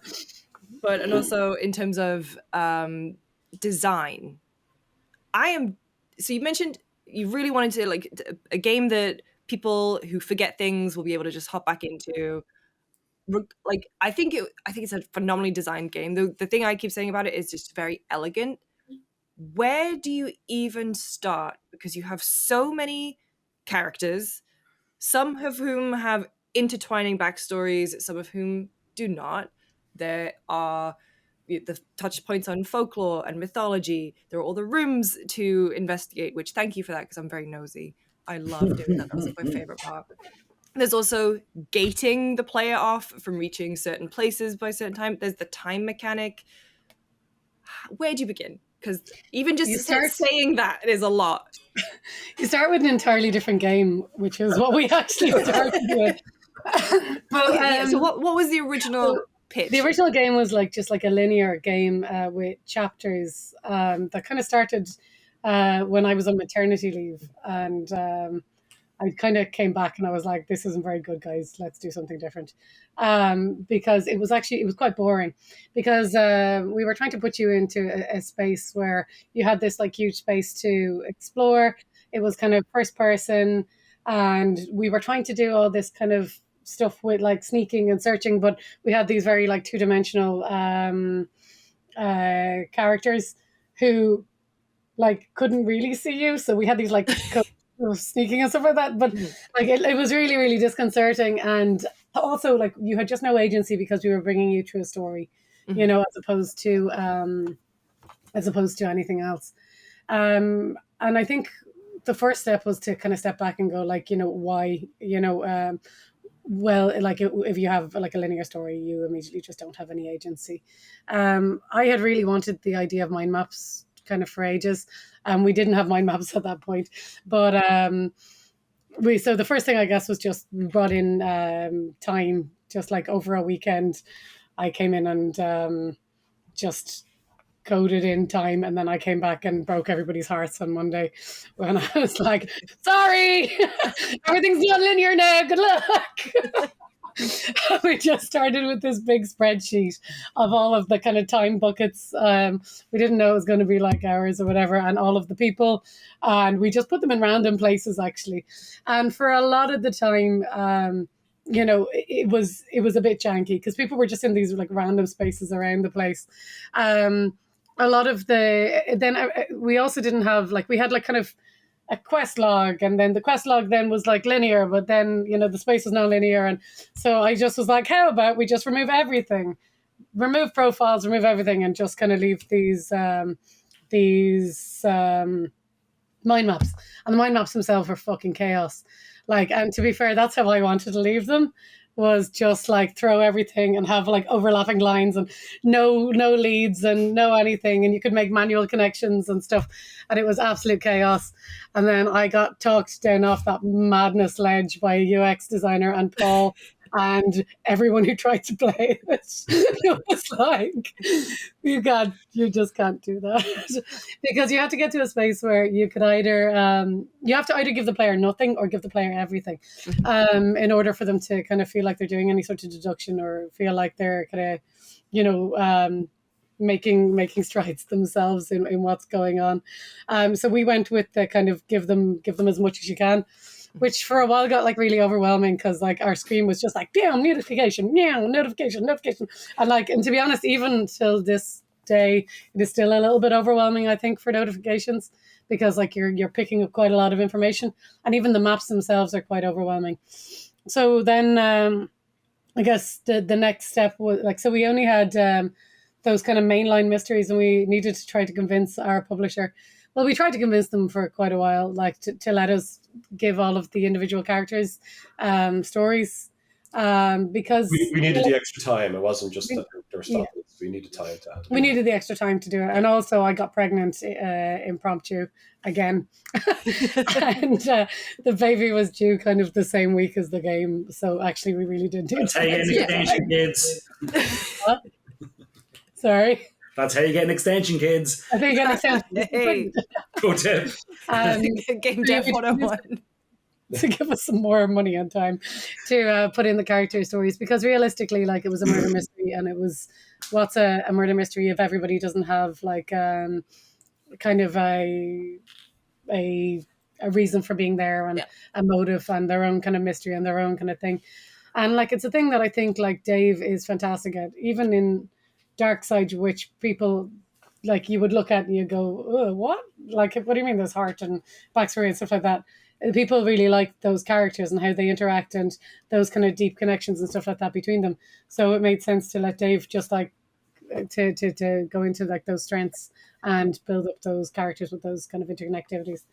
At first, they all had their own little kind of like idea of in a story, and then we kind of iterated and made them more and more, I think, like the Creepy.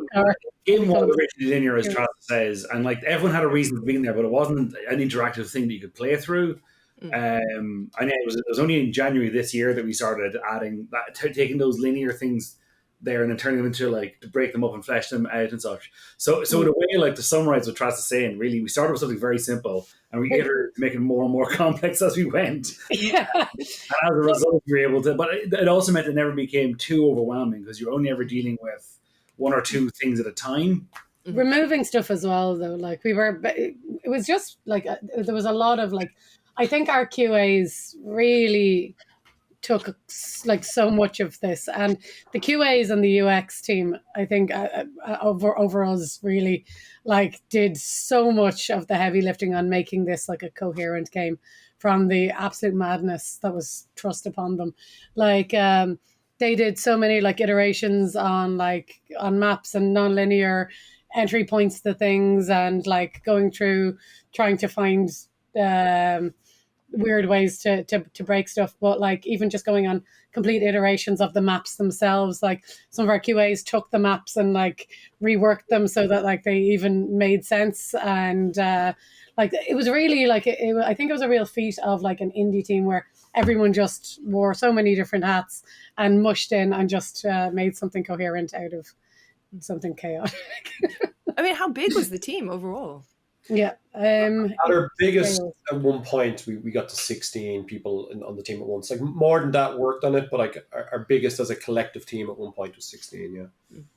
In total, about 30 people, something in that range. Anyway, that's counting someone might have come in for a couple of weeks to do something. In that, you know, or some people came in as consultants and stuff like that. Like we had like culture consultants come in and join us and help us kind of talk about cultures that went around and things like that. So like for us, it was a very big team, but on the grand scale, it was the smaller side of medium, at least. You know? Yeah.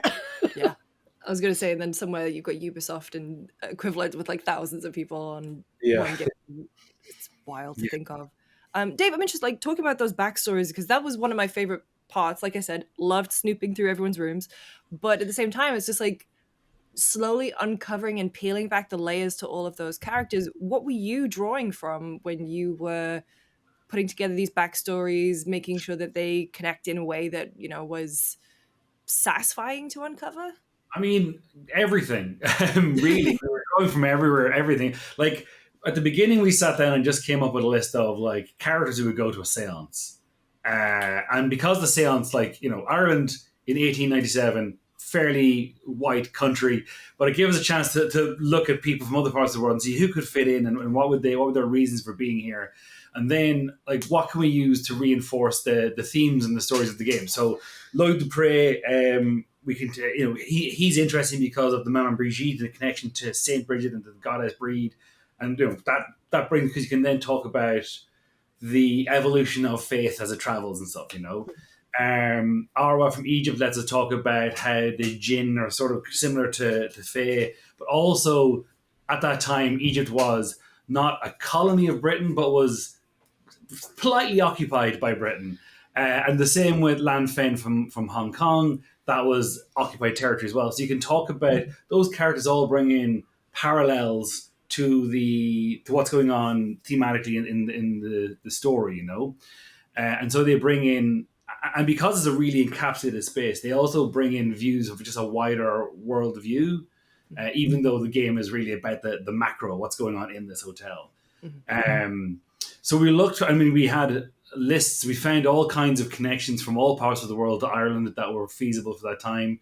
There was one, an Indian Raj who owned a castle or something in Connemara around that stage, and we developed a couple of Indian characters off the back of that, and developed some Mary characters and a few other things that we all had historic precedents for being there.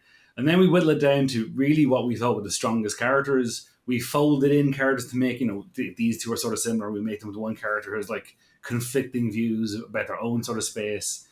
And I mean, I was a spooky child and was always reading mythology and ghost stuff. The teenager I read the Keys of Solomon and all that kind of crack, you know. So I had a lot of little seeds of ideas in my mind that I could kind of draw from as we're doing it. And the rest of not just the rest of the writing team, but the rest of the team as a whole, we actually able to pitch characters from their own cultures, their own just like brains, whatever they thought of that was interesting. We just tried to take the best of them, run with them, edit them down, and constantly iterating and going, look, this person, they don't seem shady enough. What can we do to make them shadier? How do we tie them in with Evelyn Dean more? How can we make them seem more sinister?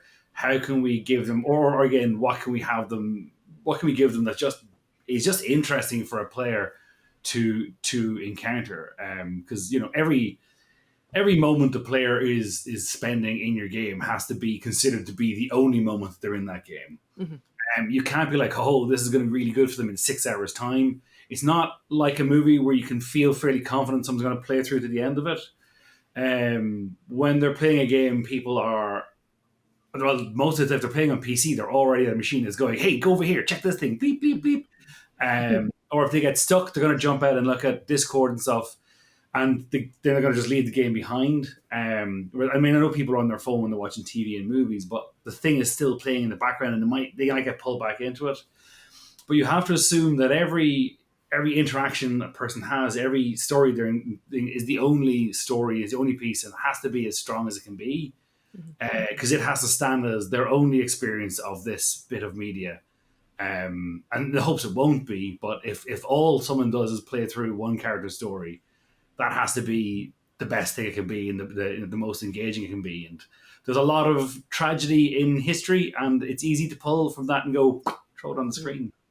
Yeah, I mean, was the library always a part of it? Because I thought that was a really great way of, hey, yes, at some points in some investigations you do have to look up something in the library, but it's like there's all this extra information that you can like look at if you so choose, and I thought that was a really great teaching without method.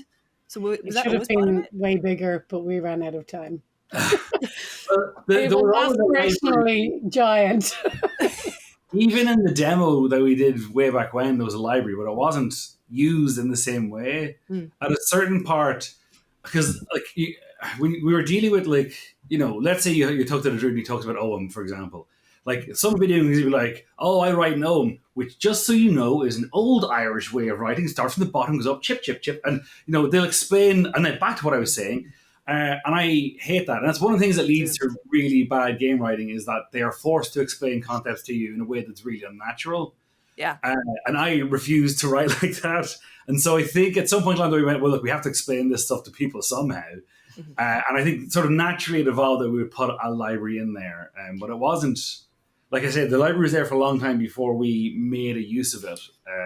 It also breaks away from like your line of thinking, right? I mean, you're trying to connect the dots and stuff like that, and then something's pulling you over somewhere else where you can go down another rabbit hole. Let's just put a rabbit hole over here that you can dive into whenever you want. Rabbit hole room, go and enjoy. But also like the big cozy fireplace too, and I was like, yeah, I'll be in here for a little bit.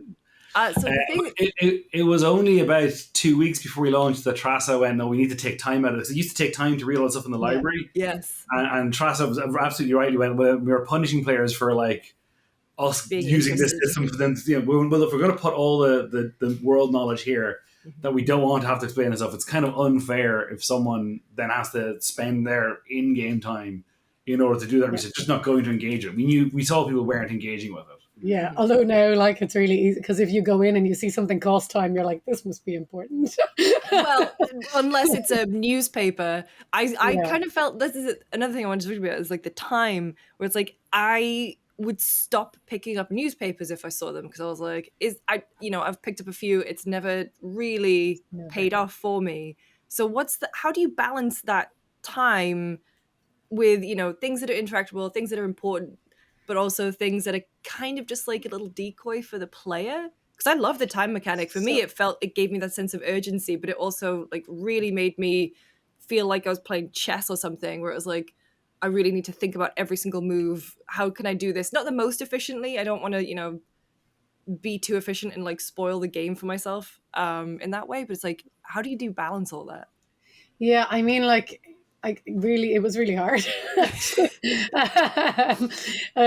So, I mean, it started off with just kind of throwing some time onto a spreadsheet and just playing through it and going, God, this feels shite, doesn't it? Or like we got like so much time at the end. And then like the problem was as well that like we were constantly adding interactions into the game. So you'd go through and you'd like go, okay, let's count up how many interactions are in the entire game.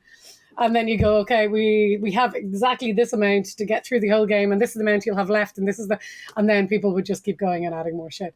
So it would constantly keep getting unbalanced. So you'd have to, and then like the other thing in terms of balance was actually about the locations of people, the ability to progress their quests, and the ability to do that within the amount of time that you had and the space that you had available to you. So we had to kind of go, well, if you have this person's, this will lead you to this person's and this person's, and in a perfect playthrough with always having kind of one thing to do, if you did all of these things, it would get you through this amount of time, and then we should bring another person in, and only after you've gotten to this point, then we should open up a new place. And trying to keep that with the stuff that was going on around the place, the people, the different quests, and then having things that were going to give you, say, like token words for your mind map. I wish we had put more token words, and actually I wish we'd done more red herrings actually. But again, time is our enemy. It would have been nicer to be able to put in more stuff that led nowhere, I think. But I think as a result of us not having time to be as assholey as we would have liked to be, we made a more streamlined experience. So probably for the best. Yeah. I mean, like at one point we had like 120 ticks per hour, which meant that like only every like second thing was causing time, or like I think at one point we had 90, and then it was like really so confusing to the player. It was like every 45 seconds for everything. Like it was just like, hey. So my big goal at that point was like, we need to get it back to 1 minute, because it is just so incoherent as anything except for 1 minute. So I guess my big thing at the end was shuffling around that spreadsheet to try and make it so that we could make that 1 minute work. And as a result of that, ended up maybe taking time costs off certain things or changing the time costs of other things so that we could make that kind of 1 minute work, because everything else was incoherent. The one thing I also want to ask about is the fail states. In terms More, of, we should have more. should have had more. I had a really funny time, like immediately getting kicked out because I was trying to go in the manager's room and stuff. It was like, where did the idea to have like no, we can just kick you out, and then I love the fact that there's like it's a soft fail state because you can just go back in the timeline. But where did the idea for having those come in? And if you could have put more in, where would you put them? I'd have put them everywhere. We actually had like loads more. I think Paul hated them. Dave loved them. Dave would have put them literally everywhere. I was somewhere in the middle. Paul would have had none, I think. But I think they're really good at teaching the player very early the things that, like, the lessons that you don't want them to learn later on. Because, like, my general rule for fail states is to try and only have a fail state at like a learning moment that, you're not going to go back. If you can't correct it, it's like the same rules as, don't compliment on somebody on something that they can't change immediately. So it's kind of the same in a game. Don't like fail them on something they can't go back and immediately correct. Otherwise, they're just going to get kind of annoyed, and it's going to make them feel shit. Yeah, as long as the reload state was generous enough, like it was okay to throw them in. But yeah, if it knocked you back too far, they were just terrible. Yeah. And in a way, like, I mean, the game does kind of like allow you to fail at the end and allow you to be like thrown back quite a while. But I think we're fair enough in giving you enough time throughout the game and guiding you and reminding you over and over again that, like, if you do this, it's a bad idea. To get to the end and have like really not enough knowledge. So we've kind of tried to root for the player as much as possible while putting you in that kind of last place, which is the only place I think in the game where you could be kind of chucked back quite a while. And as we're kind of like getting to the end here, I wanted to know from each of you, like, what's the thing you're proudest about with the Seance of Blake Manor? To go first, Treasa. Oh, me. I am proud that the mechanics came together, and I am proud of its Irishness and its Irish identity and how all of that came together. I'm proud every time I kind of see someone on Discord looking for resources on the like Laura Gabala Éireann and trying to like look up the Irish for something, or and yeah, like how much of our own stories were told through this in a way that was ours. Very long, sorry. No, that's great. Paul, what about you? I could drill down on every little part that I thought we done really well. I think though the bit I'm most proud of is that it has been a huge achievement for us as a team. Our previous games that we launched out there are very cute point click adventure games. They have their fans, and we're all very proud of them. But to see them and then see this beside it as like the quality of game that we can make, it's very hard to see that through line. Now, we know it because we suffered that path in the background, kind of figuring it all out. Well, like for us to have leapt in quality of game that we can develop in such a short few years, I think I'm most proud of that. Dave? Well, first, what Treasa says, it's great to have brought a lot of the Irish history and culture and stuff to the world and have people interested in it. For me, I'm very proud that we've made people feel some stuff. And we've had some people talk about crying, some people talk about having to walk away from the game for a while because some stories were heavy. And, you know, they deal with heavy subject matter. And I think in a world where everyone can be very cynical and kind of like, oh, yeah, I just played the pew pew bang bang game. And like, in order to when you write something that's as personal as this is to us, to have an emotional resonance with a player is really good. I agree. And I guess my final question is: the game is out. What is next for you?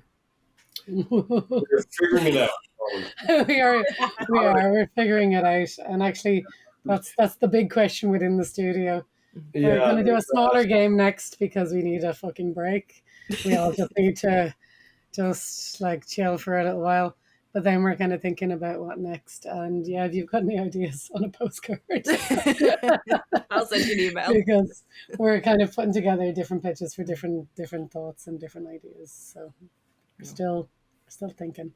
Well, I will be here when you've got something to show. I'm very excited for it. Thank you all so much. This has been lovely. We appreciate it. Thank you so much for having us. This is class. I feel like a superhero, not a superhero, superstar. Someone famous. What else?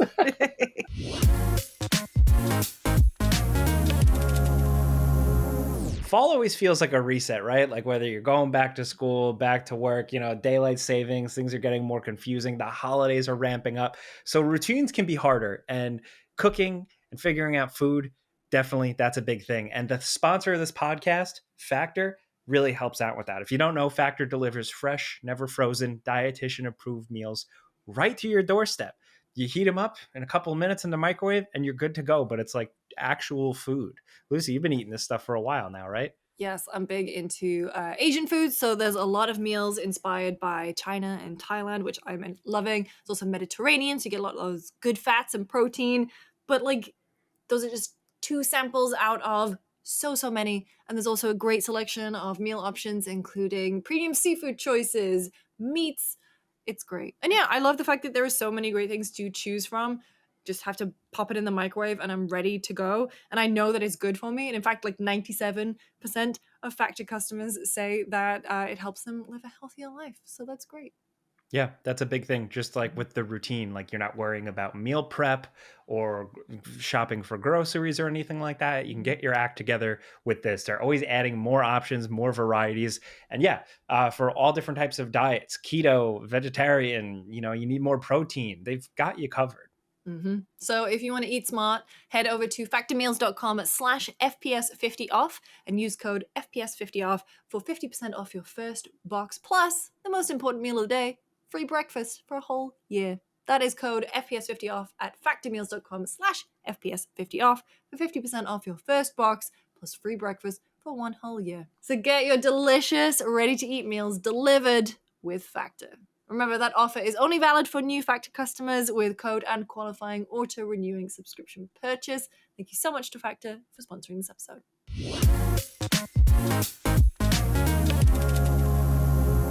And we're back. And the fourth member of the podcast, Jellybean, has joined us. Thank you. Typical cat. It wouldn't be a cat if it wasn't putting its ass in your face. Yeah, thanks, Jelly. I thought we'd go for a user question. So this one is from Max Spencer. Hey guys, third time writing in. Thank you for such a great year of listening. Thanks, Jelly.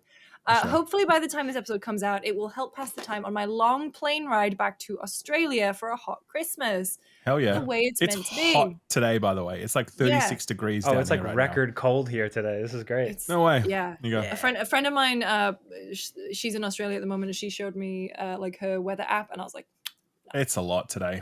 It's a lot.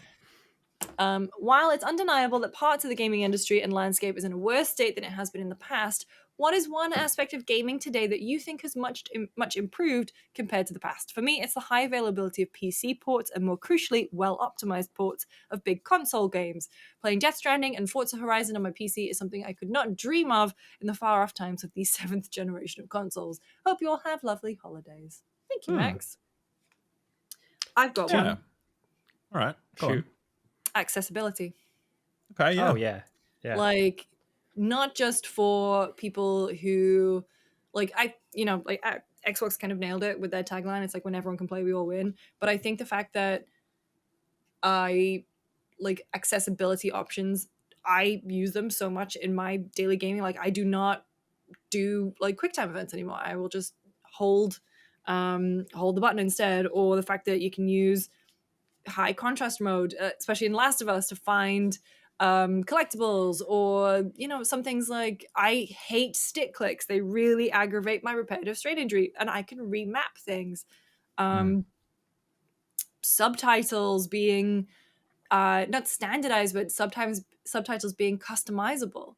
So if I'm playing something on my TV, it's like that, that size is not that gonna was work. such a big deal back in the day, like playing on old like CRTs and like playing Fallout and shit on like a small T, like playing Fallout 3 and like oh my god, what a time. The text would like blur together. Yeah. You couldn't read shit. It's terrible.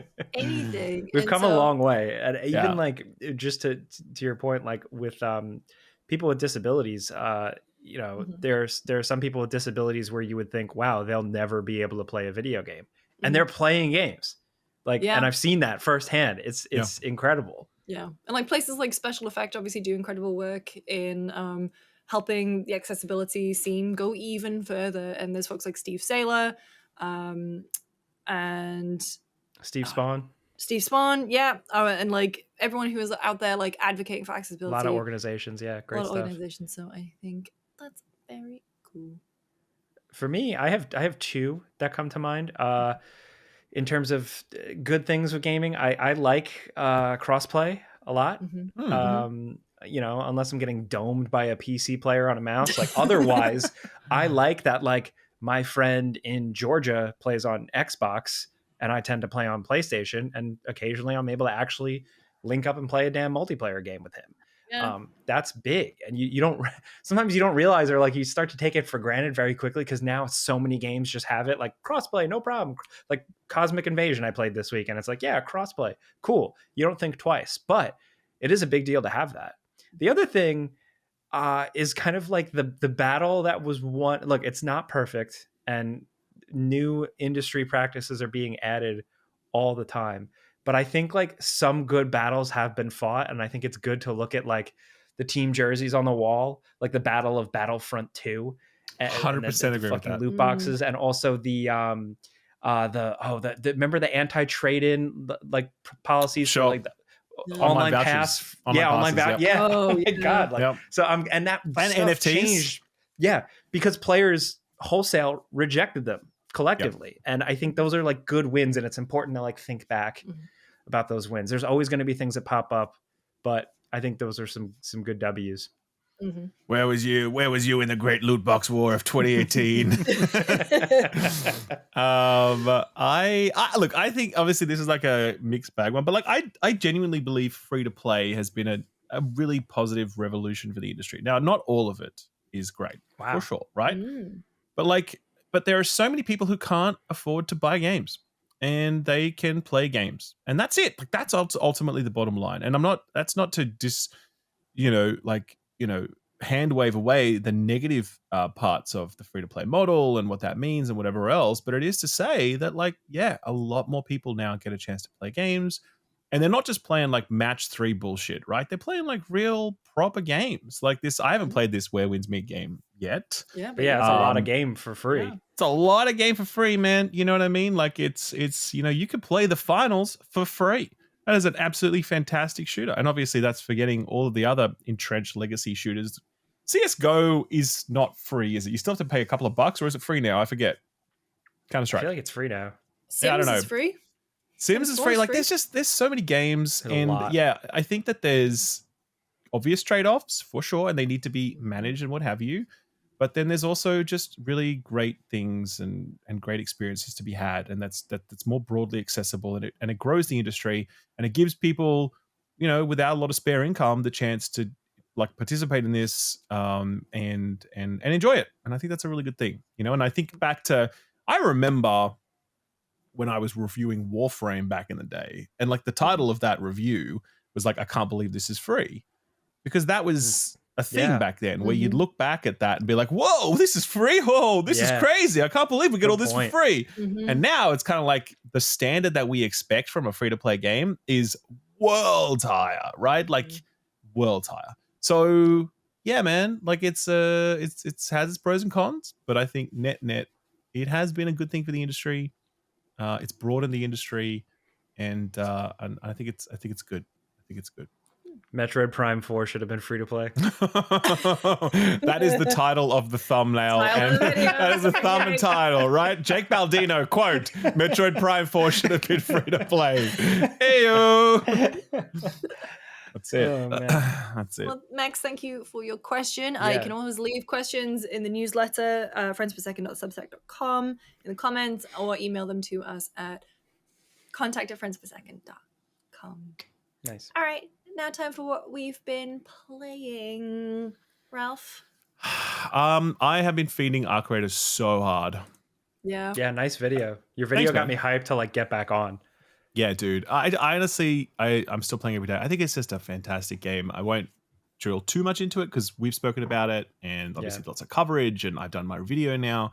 But look, I would say to anyone listening, and I think the people who listen to us are going to be, bless you, are going to be very like PvE focused gamers, right? Like I'm sure there's a subset of people here who are like, Counter-Strike sweats and whatever. But like most people I imagine who are watching us are playing single player games and story games and PvE games and co-op shooters and all this sort of shit, right? I would just say don't discount Arc Raiders because, it's more than just a PvP extraction shooter. I think it's actually a really fascinating PvE co-op game, depending on how you play it, the decisions that you make, the circumstances that you adopt when you choose to play it. So, but when you can find that vibe, when you understand how to make that PvE thing happen, it's so good, man. Fighting those Arc, scrounging around for shit, just like skirting around the maps when you hear gunfire to sort of avoid the trouble, and like checking your corners so that you don't, get jumped by someone. But the robots are fun too. The robots are so awesome. So excellent, man. Like just the way that they're animated is astounding. Like seeing that Leaper enemy, the way that he flails about and bounces off shit or whatever, it's so good. The audio is best in class for the year, I think. Like I think the gunshots are crazy. Just the way that you can use the audio to play the game. There's no other game that's been released like this since like Hunt Showdown, I think, just in terms of the fidelity of audio. That's like a playable soundscape that you play the game with your ears, Did you see the moment going viral? I saw it on Reddit a couple of days ago. It was a guy came upon a bunch of players that were all kind of talking to each other and negotiating in like kind of like a lobby area. And he was up on the balcony and he saw them before any of them saw them. And they're talking about like helping each other. And then he just kind of like leaned and just fired a gunshot kind of in the air and then just hid. And you hear those guys arguing and like, wait, what the fuck? Who shot? And then one person shoots and then they all just shoot each other dead.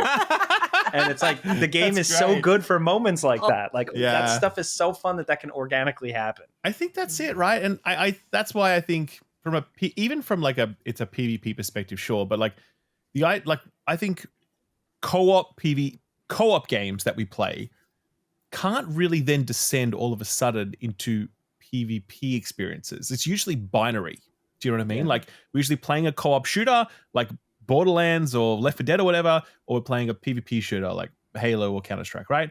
But there's this thing that Arc Raiders has that it's in the middle, and you can follow your friends around and like be friends with someone and then all of a sudden just shoot them in the back, or some disagreement can happen, some moment of confusion, and all of a sudden the person who was your buddy is now your enemy. And like that's inherently very interesting. It's giving me Dark Zone feelings, man, from back in the day. I mean, absolutely. And that is just another example of how ahead of its time, like, you know, Division was. It just how badly Ubisoft fumbled that one. So yeah, like it's just a really fantastic game. I plan to continue playing it. It's definitely in my rotation now. Battlefield and Arc Raiders are both in my rotation, which I never would have guessed, you know, that I'd end 2025 by having like 2 live service shooters and as my daily rotation. But there we are. You know, I guess I needed something to fill the Destiny gap, and this is what's doing it for me. Particularly Arc Raiders with the Destiny thing, because it's got that vibe, the sort of like retro sci-fi thing. It's got the loot chase. It's got a little bit of PvP, which is nice. It's got a bunch of guys with menus. Guys with menus. That's like right. Faction Exactly guys with right. Exactly right. Ralph, where have the people you used to play Destiny with, where have they gone? Dude, it's a really funny question because I just checked the Discord the other day, and there's been like no chat in that Discord for so long. And even now, hang on. No, even now that this new expansion has launched, Destiny Renegades, they're still not back in the game. And these are people who have played since Alpha. Wow. And like Alpha D1, by the way. Like we're talking like hardest of hardcore nerds like myself.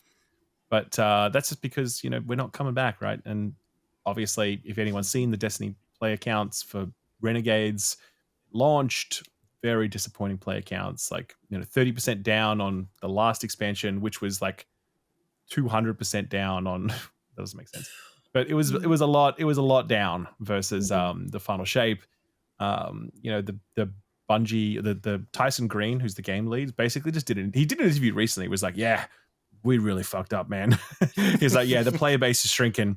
Yeah, it's really hard to like maintain a live service when you got no players. You know what I mean? Like he was just putting it all out there, right? Like he really wasn't holding back. And honestly, mad respect for that. Yeah, I think it takes a lot of balls to like come out and say those sorts of things, because you always want to be like, oh, well, we're so successful, we're doing so well, we're crushing it, come play our game. Like, no. So I respect that a lot. You know, I will go back to Destiny at some point. I do plan to boot up Renegades because I have it. You know, I got it as part of like the annual pass thing.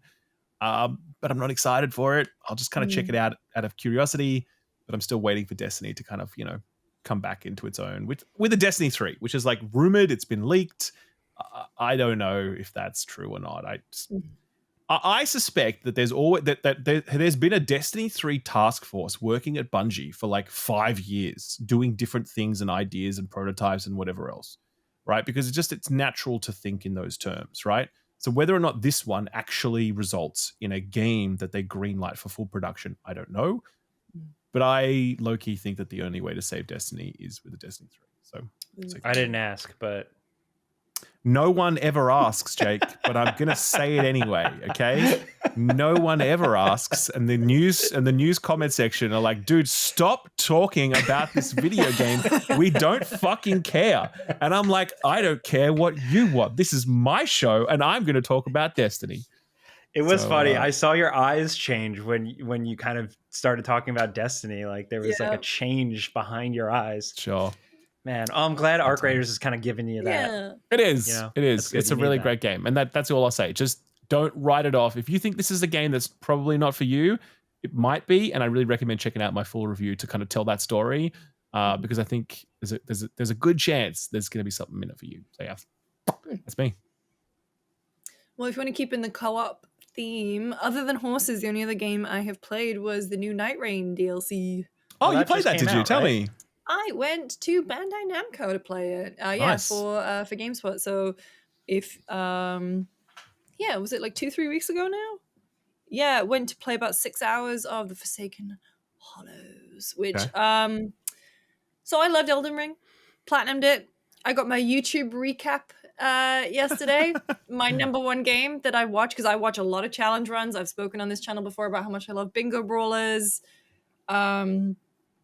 So shout out to all those guys, because like that's some of the most entertaining stuff I think on YouTube in general. Elden Ring was my number one most viewed this year. Nightreign was my number 3. I didn't play Really as much interesting. of Yeah, I think Okay. two was Resident Evil 4, and then it was Bloodborne and Sekiro. So I've got a Wow, type. you have a type, Lucy. You have a type. Got a type. And love this is tracking challenge just runs. like a type of game content you Yeah. watch for certain games. No, content I watched. Number 1 was miniature crafts, interior design, speedruns. Okay. My top channel this year was Alexandra Gator, who's an interior design. She's great. Anyway, I love Nightreign, but I didn't play as much of it. I didn't become as obsessed with it. I think just because it is like the live service thing. It's rough getting like people together. You know, we're all in our 30s here, 40s here. I don't know how old we all are. I'm 38. You are 38, 29. Lucy. Thank you for finally acknowledging that. Please clip that. Stu, please clip that. Make sure we have that. Do you think a 38-year-old would have this 80s mullet? Yes. Anyway, so when we went, it was like, okay, 2 new characters. The amount of stuff that the new DLC has is kind of wild, but really the highlight for me is one of the new characters, which is the Undertaker. It should be illegal for a character to be that much fun. So in Nightreign, you have a passive, an ability, and then your ultimate, your character ability, and then your ultimate art. Her passive means that if anyone else around you pops their ult, you get a free ult. And your ult, if you play as the Undertaker, means that you rip a bone out of your body and you missile torpedo across the map into whatever you are. That's extremely metal. That's OP. First of all, That's it's cool. extremely metal. And it's like, there were points where, because if we were playing with like 2 Undertakers on a team and a Duchess, we'd have the Duchess pop an ult. So one Undertaker gets a free ult. Then the other Undertaker would get a free ult. And then like we're just chaining them. Oh, so it's And like madness. Oh, it was bullying. I love that. Bullying. And it was so much fun. Like the other character, the Scholar, I liked, but he's like a true support character, I think, for Nightreign. I was like, I don't know, he felt a bit slow, especially in comparison, unfortunately, to the Undertaker, because she was. And so I'm like super stoked to get back into it because the DLC is coming out today as we're recording it. I had a great time, and all of the stuff that they changed, like the shifting earth, the new bosses kicked our ass. I think the most we ever got them down to, the balances, so there's like 7 of them, the most we ever got them down to is a third of their health off. Really? Yeah, they were saying that like even no one in the Bandai Namco office in LA had managed to beat them. No way! Good. Wow, That seems good. That's cool. So I had a great time playing Nightreign, and it's like I was in a meeting today, and someone said, "Oh, there's only 11 working days left until the holidays," and I was like, first of all, the concept of time has ruined that. But I'm kind of stoked just to get back into Nightreign and just, I don't know, that game is good. Like people would, I don't know. I've always wanted to go back to it. I remember I got really shat on at launch because people were just like kind of not really getting its vibe. But then people stuck with it. And I remember just the people who really stuck with it, and they just loved it, and it just had this the people super who stuck rusted with it on. love it. Yeah, and so like it kind of just grew organically from that. And you know, FromSoft have also been very like transparent that they want to continue to grow with more content, and they do see it as kind of like, you know, live service adjacent. So I've always wanted to go back to it. It just, I mean, because I only played like the beta, I think. Yeah, I played the beta. Yeah, those I like never played the full test. release. Yeah, I mean, full release, and as well, like there's lore in there for sickos if you really want it. It's, I don't know, I had a really fun time with it. And so yeah, that was the only thing I was gonna. I do want to. Yeah, I mean, I have a bunch of games that I want to get to. Like I started Kingdom Come Oh God, that's finally. right. Yeah, I you told. know. That's right. You told us that last time. Have you made And any progress since? no, because in show and tell you will find out why Okay, I fair have enough, fair barely enough. played any games. And yeah, so Nightreign, and horses. That's me, Jake. I played Marvel Cosmic Invasion. Oh, How's that? nice. The new little retro style beat 'em up from Cool.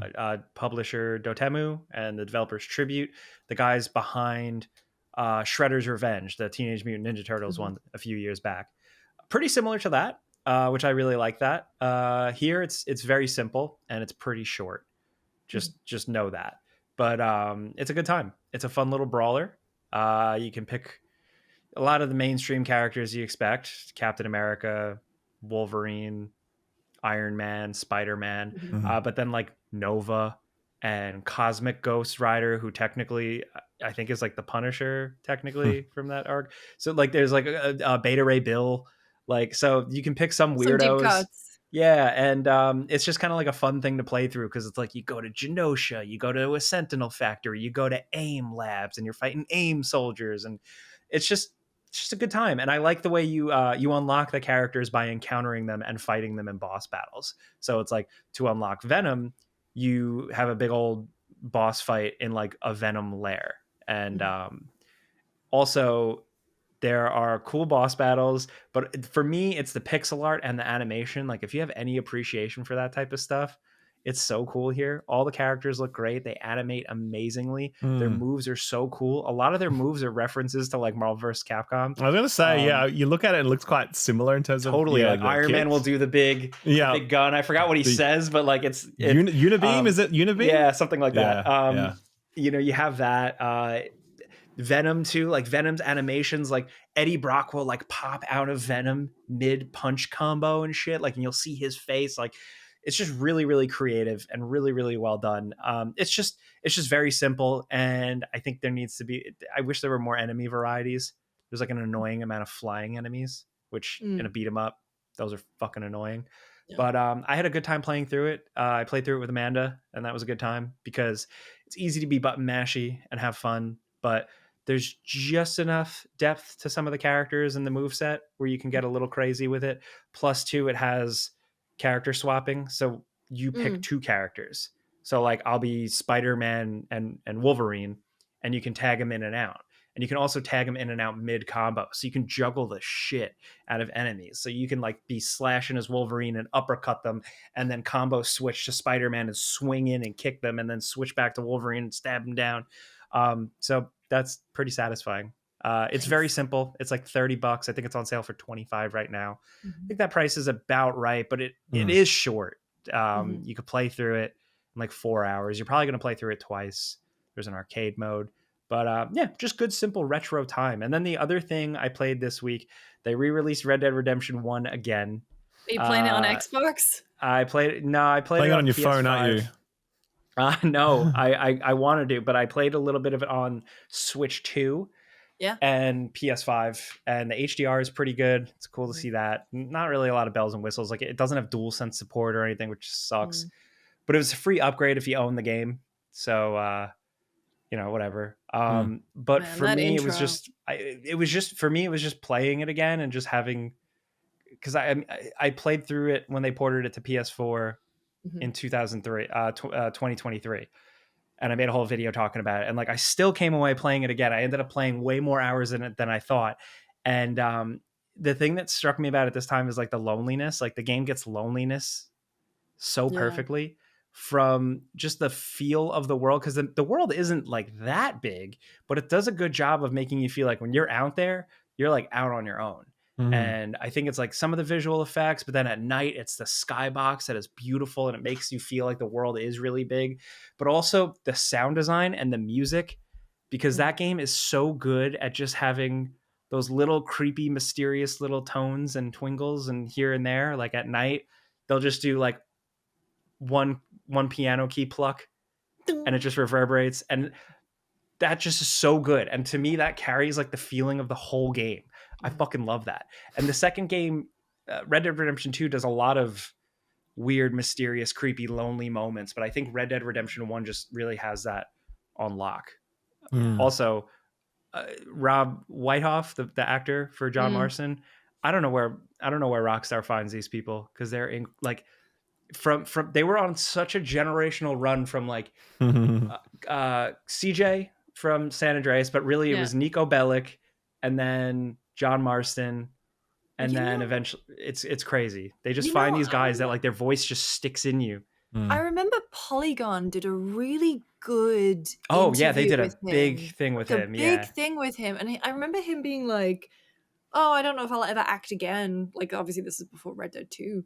And they did a really cool profile on him. He was just like, oh yeah, I guess I'm just an actor now. It's good. It's good. And also too, like, where I think 2 does a really good job in terms of like just some of the nuanced elements of that story that are just unlike in any other game. I think in this one they do a really good job with John Marston just being a very nuanced person.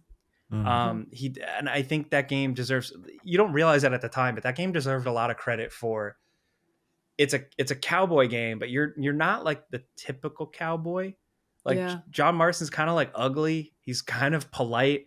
He's only badass when he absolutely has to be, and he's just really, really interesting. And I love it. I love old video games. I love talking about the ones I've played a million times. Can't help it sometimes. Man, I mean, Red Dead 1 is, oh man, I go back and forth on Red Dead 1 versus Red Dead 2, but I really credit Red Dead 1 for, hi Jelly, God, not opening my eyes, but I think giving me a deeper appreciation of a lot of things in gaming, in particular like performance, because I think Rob Whitehoff and Benjamin Byron Davis in particular like just elevated that game and that story.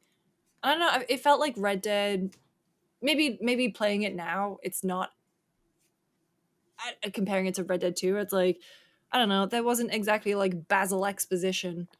It was very much, throwing you into a world and just like you figuring stuff out. And I don't know, it felt like, I don't know.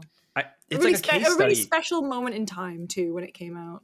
And I think too, it should be like a case study for a game that was so well done and had, the first game, it's like he's going after his old gang members, right?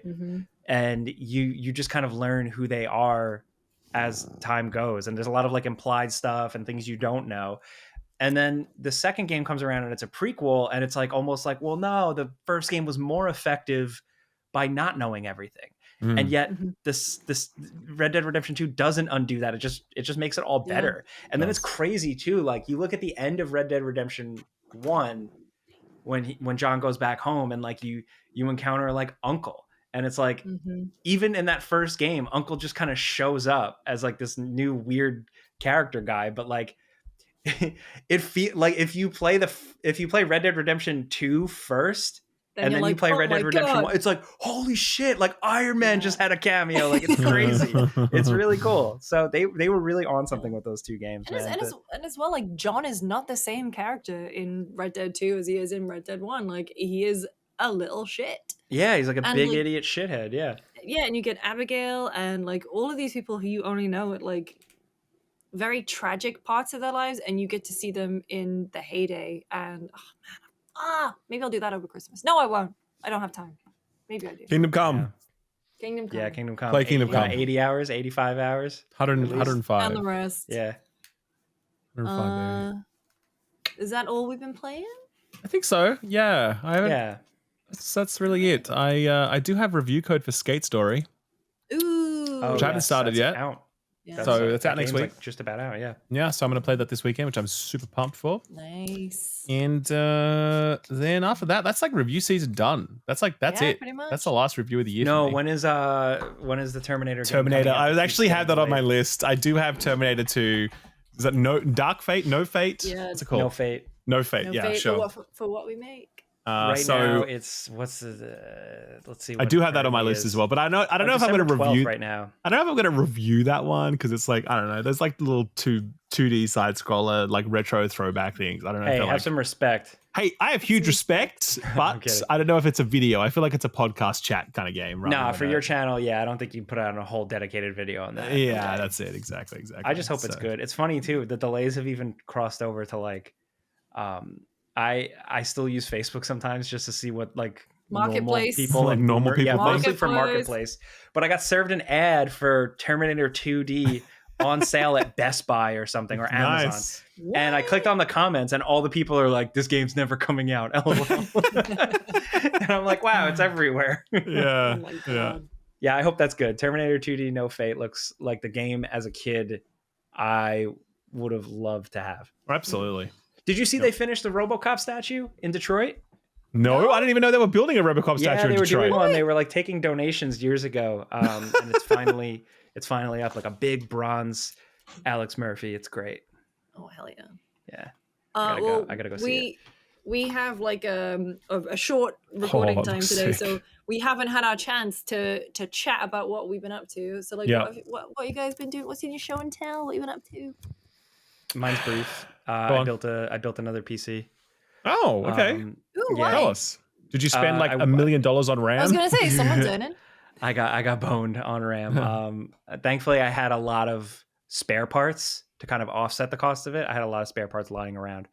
I wanted a TV situation, and I want to like mess with like Bazite and SteamOS and kind of go for something like that. So I just finished building it. I didn't really install anything. I'm gonna like dual boot with it, but it's funny. I got so used to building small form factor PCs, which are like not to brag, but like they're like the ultimate test of patience and knowledge for building, in my opinion. Push me to the limit. This time around, I built like a regular old PC in a tower, and it's been so long, and I was like, oh, this is gonna be easy. It's a huge tower. I got all this room to work with. I fucked it up like 3 times, and it took me more than one sitting, which usually I can build a PC in one sitting and be good. Right. But yeah, it humbled me a little bit. But I got the Fractal North case with the wood accent trim on the front. Ooh, nice. Yeah, I've been nice, eyeing a Fractal case. It's a nice living room piece. Yeah. So yeah, because I have an NZXT. Jelly, please. I have an NZXT in my living room, and it's like, it's a powerful beast, but I hate that case. So I've been looking at fractals, but I'm worried if all my stuff's gonna fit in it. I just need to sit and. Oh, I also tried different fans this time around. I was always like Corsair fans just because I liked Corsair cases, but then for a long time I pivoted to Noctua because Noctua was like the GOAT fans. But then I looked into Be Quiet as a brand. It's like German engineering, and the name always turned me off because I thought they were goofy. I thought it was like cheap. Yeah. But their fans are good, and I'd say they're like on par with Noctua's, like nice and quiet. I crank those fuckers up. It's good. But yeah, that's all I've been doing. Nice. Ralph, what you been up to? I have been able to watch some movies lately. It was old movies. Ooh. So I watched old movies. I watched Lawrence of Arabia for the first time in a long time. Ooh, I've never seen it. The 4K of Lawrence of Arabia. You got that 4K, yeah. It may be like the best 4K in existence, just in terms of like, holy fucking shit. Because sometimes when you like get old 4Ks, they kind of use AI upscaling and it looks dog shit. But this one, it doesn't do that. It just looks like incredible. Mm-hmm. Deeply problematic movie in 2025. You do have like Alec Guinness in brown face playing, like, you know what I mean? But it was a different time, right? It was a different time, and it's just an absolutely magnificent movie. Like, it's just like it's an era before special effects, and so often you look at it and you're just like, wait, how did they do that? Like, how did they get that shot? Like, it's truly astounding, some of the cinematography in this film. It's I was like sitting there at like, you know, like, I don't know, 11:30 at night, yelling at my television. I'm like just being like, how did you do that? Like, spitting out chips. Yeah, literally. So really incredible. It's like the 4 war hours scenes, long like, as well. Really worth it. And I also watched, actually 2 nights ago, I watched The Hunt for Red October. Oh, never seen that. dude, I haven't seen that in a million years. It's so good. So, like, just imagine that Sean Connery plays a Russian submarine captain. That sounds like an straight. adventure of accents that I want to go No, on. but they do this really cool thing where like they're speaking Russian. It starts and then, Russian. Yeah, it starts in Russian, so and then good. and then they're like someone's reading a passage from a book, and then it like zooms in on him while he's speaking Russian, and then like when it focuses on his mouth, he starts speaking English, and then it zooms back out, and I'm like, you know what? I'm in. You sold it to me, love man. that. I'm in. Like I bought it. Like I'm ready to hear a Scottish accent on this Russian submarine for the rest of the movie, right? Does he say any words, like any Russian words that he Dash says? Well, I was gonna say like Dostoevsky. He does say there is some what is it? Davai. He does say Davai at one point, and you're like, that's a Scottish accent. That's a Scottish man speaking Russian, trying to speak Russian. So, but like just a really great movie though. It also has like Stellan Skarsgård in it and Sam Neill back when he was younger. It's like a really good cast of people, and they just crush it. And it's just, I don't know, it's those old like Tom Clancy movies of like, you know, military dudes, intense situations. And Alec Baldwin, oh my God, like Alec Baldwin, a man so handsome and so talented that he pulled his entire family into the acting profession on his coattails, right?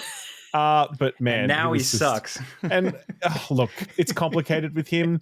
We'll always have 30 Rock, and it's just impossible for me to look past that performance as anything other than like one of the greatest performances put to screen. Like incredible. But yes, obviously he's now a little bit, he's a bit rough around the edges. There's no He could have been Batman.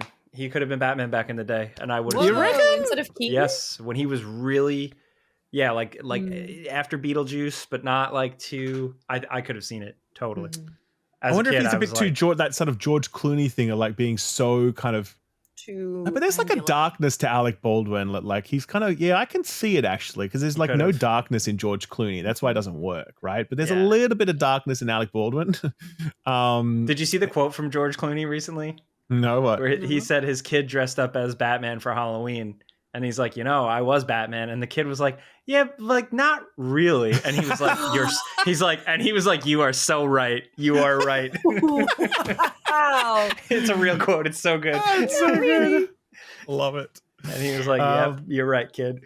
So yeah, that was me. That's what I'm enjoying. Nobody saw Wicked 2? No. I actually really want to, because I actually really enjoyed the first one. I've only just been seeing the weird press tour stuff, man, which continues to be the weirdest of all press tours. Other than that one for that Florence Pugh movie where all the actors seem to hate each other. Oh, what was Don't that Worry, movie? Darling. Don't Worry, Darling. This seems to be. Everyone thought Harry Styles spit on Chris Pine. That was a great day on the internet. To be fair, though, that clip really did look like he spat. Like it really did, So, yes, no, I haven't seen Wicked yet. I do. You haven't seen it yet, have you, Jake? Yeah. Oh, is it good? You like it? Yeah, it's good. It's not as good as the first one in terms of songs and stuff, but like, I had no idea. Like, I don't know anything about Wicked, so I was just going in like, what's going to happen? And it was really fun for that because I was just like a kid who really liked Wizard of Oz, and the way this messes with the lore is like insane. Right. I didn't realize it's like 9 books or something. There's a lot of them. Yeah, what? It was like a big thing. Yeah, Wicked's I didn't know that. I think the first one. Yeah, there's like the whole like this. I feel like the first one, the way it ended, I was like, okay, that's it. She's the witch. I got it. But but wait, there's more. They do more, and it's good. It was like pretty good, and I think it was really fun to see it in a theater. And it's like the opening scene is like awesome, and like Cynthia Erivo shows up as the witch, and she does like a fucking Iron Man landing, and it's like really cool. And the music swells, and it's kind of like when Neo comes back in Matrix Reloaded, or like when you see Captain America on screen. And I'm like, I'm glad people have this for something that I don't connect with like at all. Like I could just tell it was sick for people. Also, I don't know if I could spoil this. Don't spoil it. Don't risk it. Okay. All right. Well.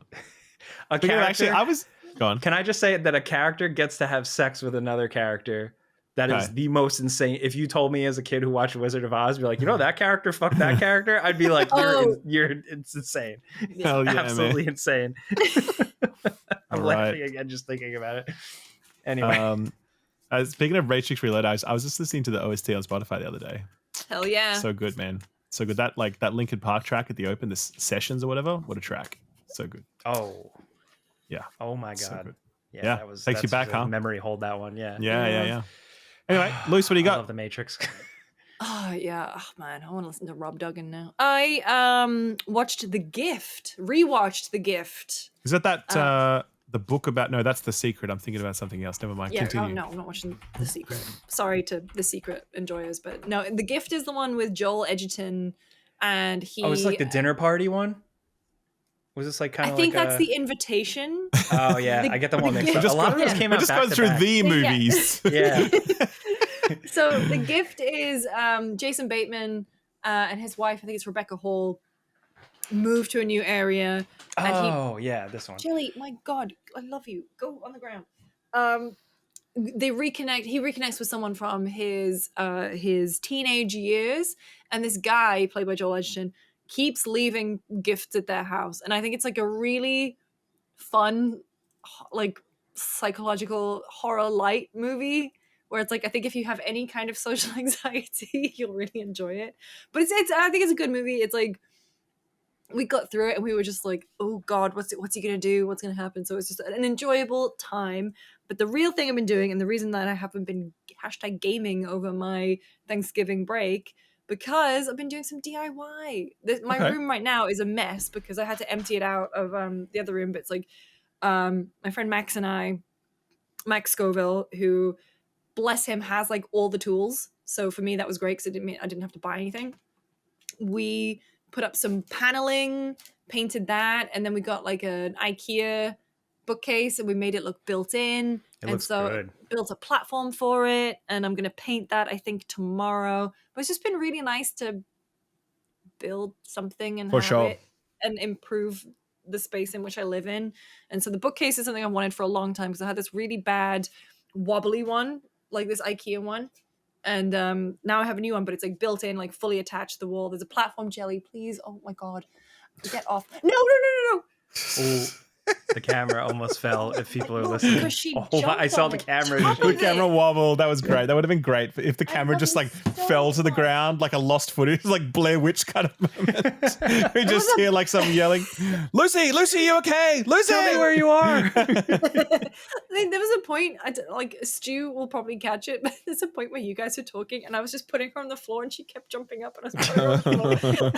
Anyway, Cats, man. Cats. Orange cats. Anyway, yeah, so I don't know. I've just been really enjoying like making the place look a bit nicer. And I went to Home Depot like 3 days in a row. And, you know, I love that place so much. Oh my God. Yeah, I'm just having a nice time. And like I watch a lot of home interior design stuff. And I think like Reissued is an amazing channel. He does a lot with thrift flipping, because like decorating is expensive. And I think IKEA has some really great pieces. It also has some weirdly expensive shit. Like the Stockholm line is bizarrely expensive. But I think there are like, I really enjoy like IKEA hacks, taking those pieces and like thrifting pieces and also making them look nicer and more purposeful and unique. And so that's been something that this year I've been really lucky to do because Max is and Jen are so handy that like I've been learning new skills and getting confident in doing something that's not video games or media or online, you know, like if it's nice to do something.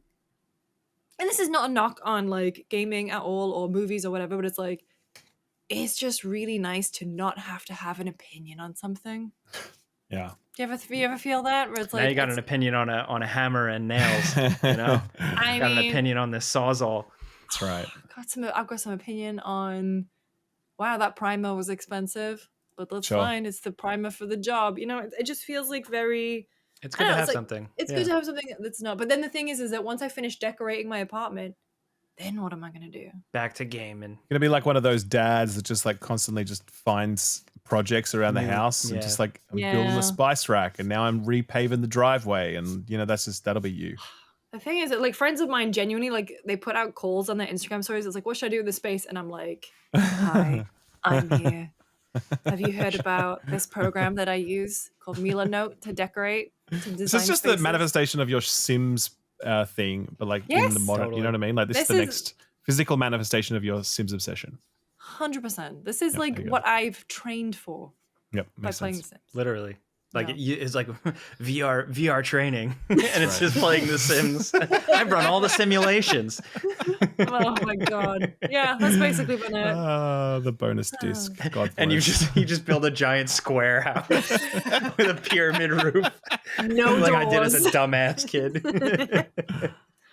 All right, let's wrap it, shall we? I was gonna say that about does it. Thank you so much for listening or watching. If you have enjoyed the show, we really appreciate it if you rate us on your podcast platform of choice. It's nice to read the comments. And thank you for people who shared on the Spotify rap thing or Spotify Apple rap Music stuff has rap been thing. so nice. Oh wait, Should've let me. said that That was at the actually start. I have to share a stat with you, which is what we just said in the Discord. Whereas, let me scroll up to it. So Spotify Wrapped, you get it as a creator, okay, and then it basically gives you all these stats. Like you were the top 1%, listen for 6% of people or something. Do you know what I mean? Like it gives you all that, and it also tells you like the listening habits of your audience and what music they listen to. And so the top 3 artists that people who listen to us on Spotify, right? The top 3 artists that they listen to when they're not listening to the Friends Per Second podcast are, number 1, Laurie and Testard, aka Claire Obscure's composer. Yep. Fantastic choice. Much respect. Number 2, Kendrick Lamar. Okay, cool. Hell Nice. Also cool. Yep. Very Also different. very Number three, Linkin Park, baby. Linkin Park in the year 2025. Cool. I really think that's dating our audience right there. They're still listening to Linkin Park as their number 3 choice in 2025. I think that says it all. So, can I just say something that when I was a kid, just to date myself, when I bought that CD, what was the first big one? Hybrid Theory. Which is what, like 2003? 2001? 2003? 2000. It was like right around 9/11, I think, right? Like that's just kind of how I gauge things, not to be weird. But for me, I remember looking at the back of the CD case and there was like the photo of the band, and Chester had like spiky hair and Oakley sunglasses and flame tattoos. And I was like, that is the coolest guy I've ever seen in my life. It's like such a simple. To be fair, though, that's accurate. So yeah, there you go. Honestly, there you go. So no, thank you to everyone who tweeted at us about this. Showing us your Spotify Wrapped stuff. We really do like that a lot. It's really kind. It's very nice. And it's really great to see. People tuning in, people sticking around. Well, I actually saw a stat that like 25% of our listeners listen to the show within the first day of it going up. Wow. So people like get to it quickly, you know what I mean? Which is nice. I really like it when people email and they're like, "Oh, good. I had a big drive today, so I was super stoked to see that you guys uploaded." That's good. I'm just glad that people get it. Our podcast has been through a couple of different flavors and season arcs. So I'm glad people really enjoy. Yeah. Me too. All right, should we get out of here? Yeah, for the last episode of the year in 2 weeks' time. So thank you so much for joining us for this episode. See you then. See you then. Tie your shoes and go to bed.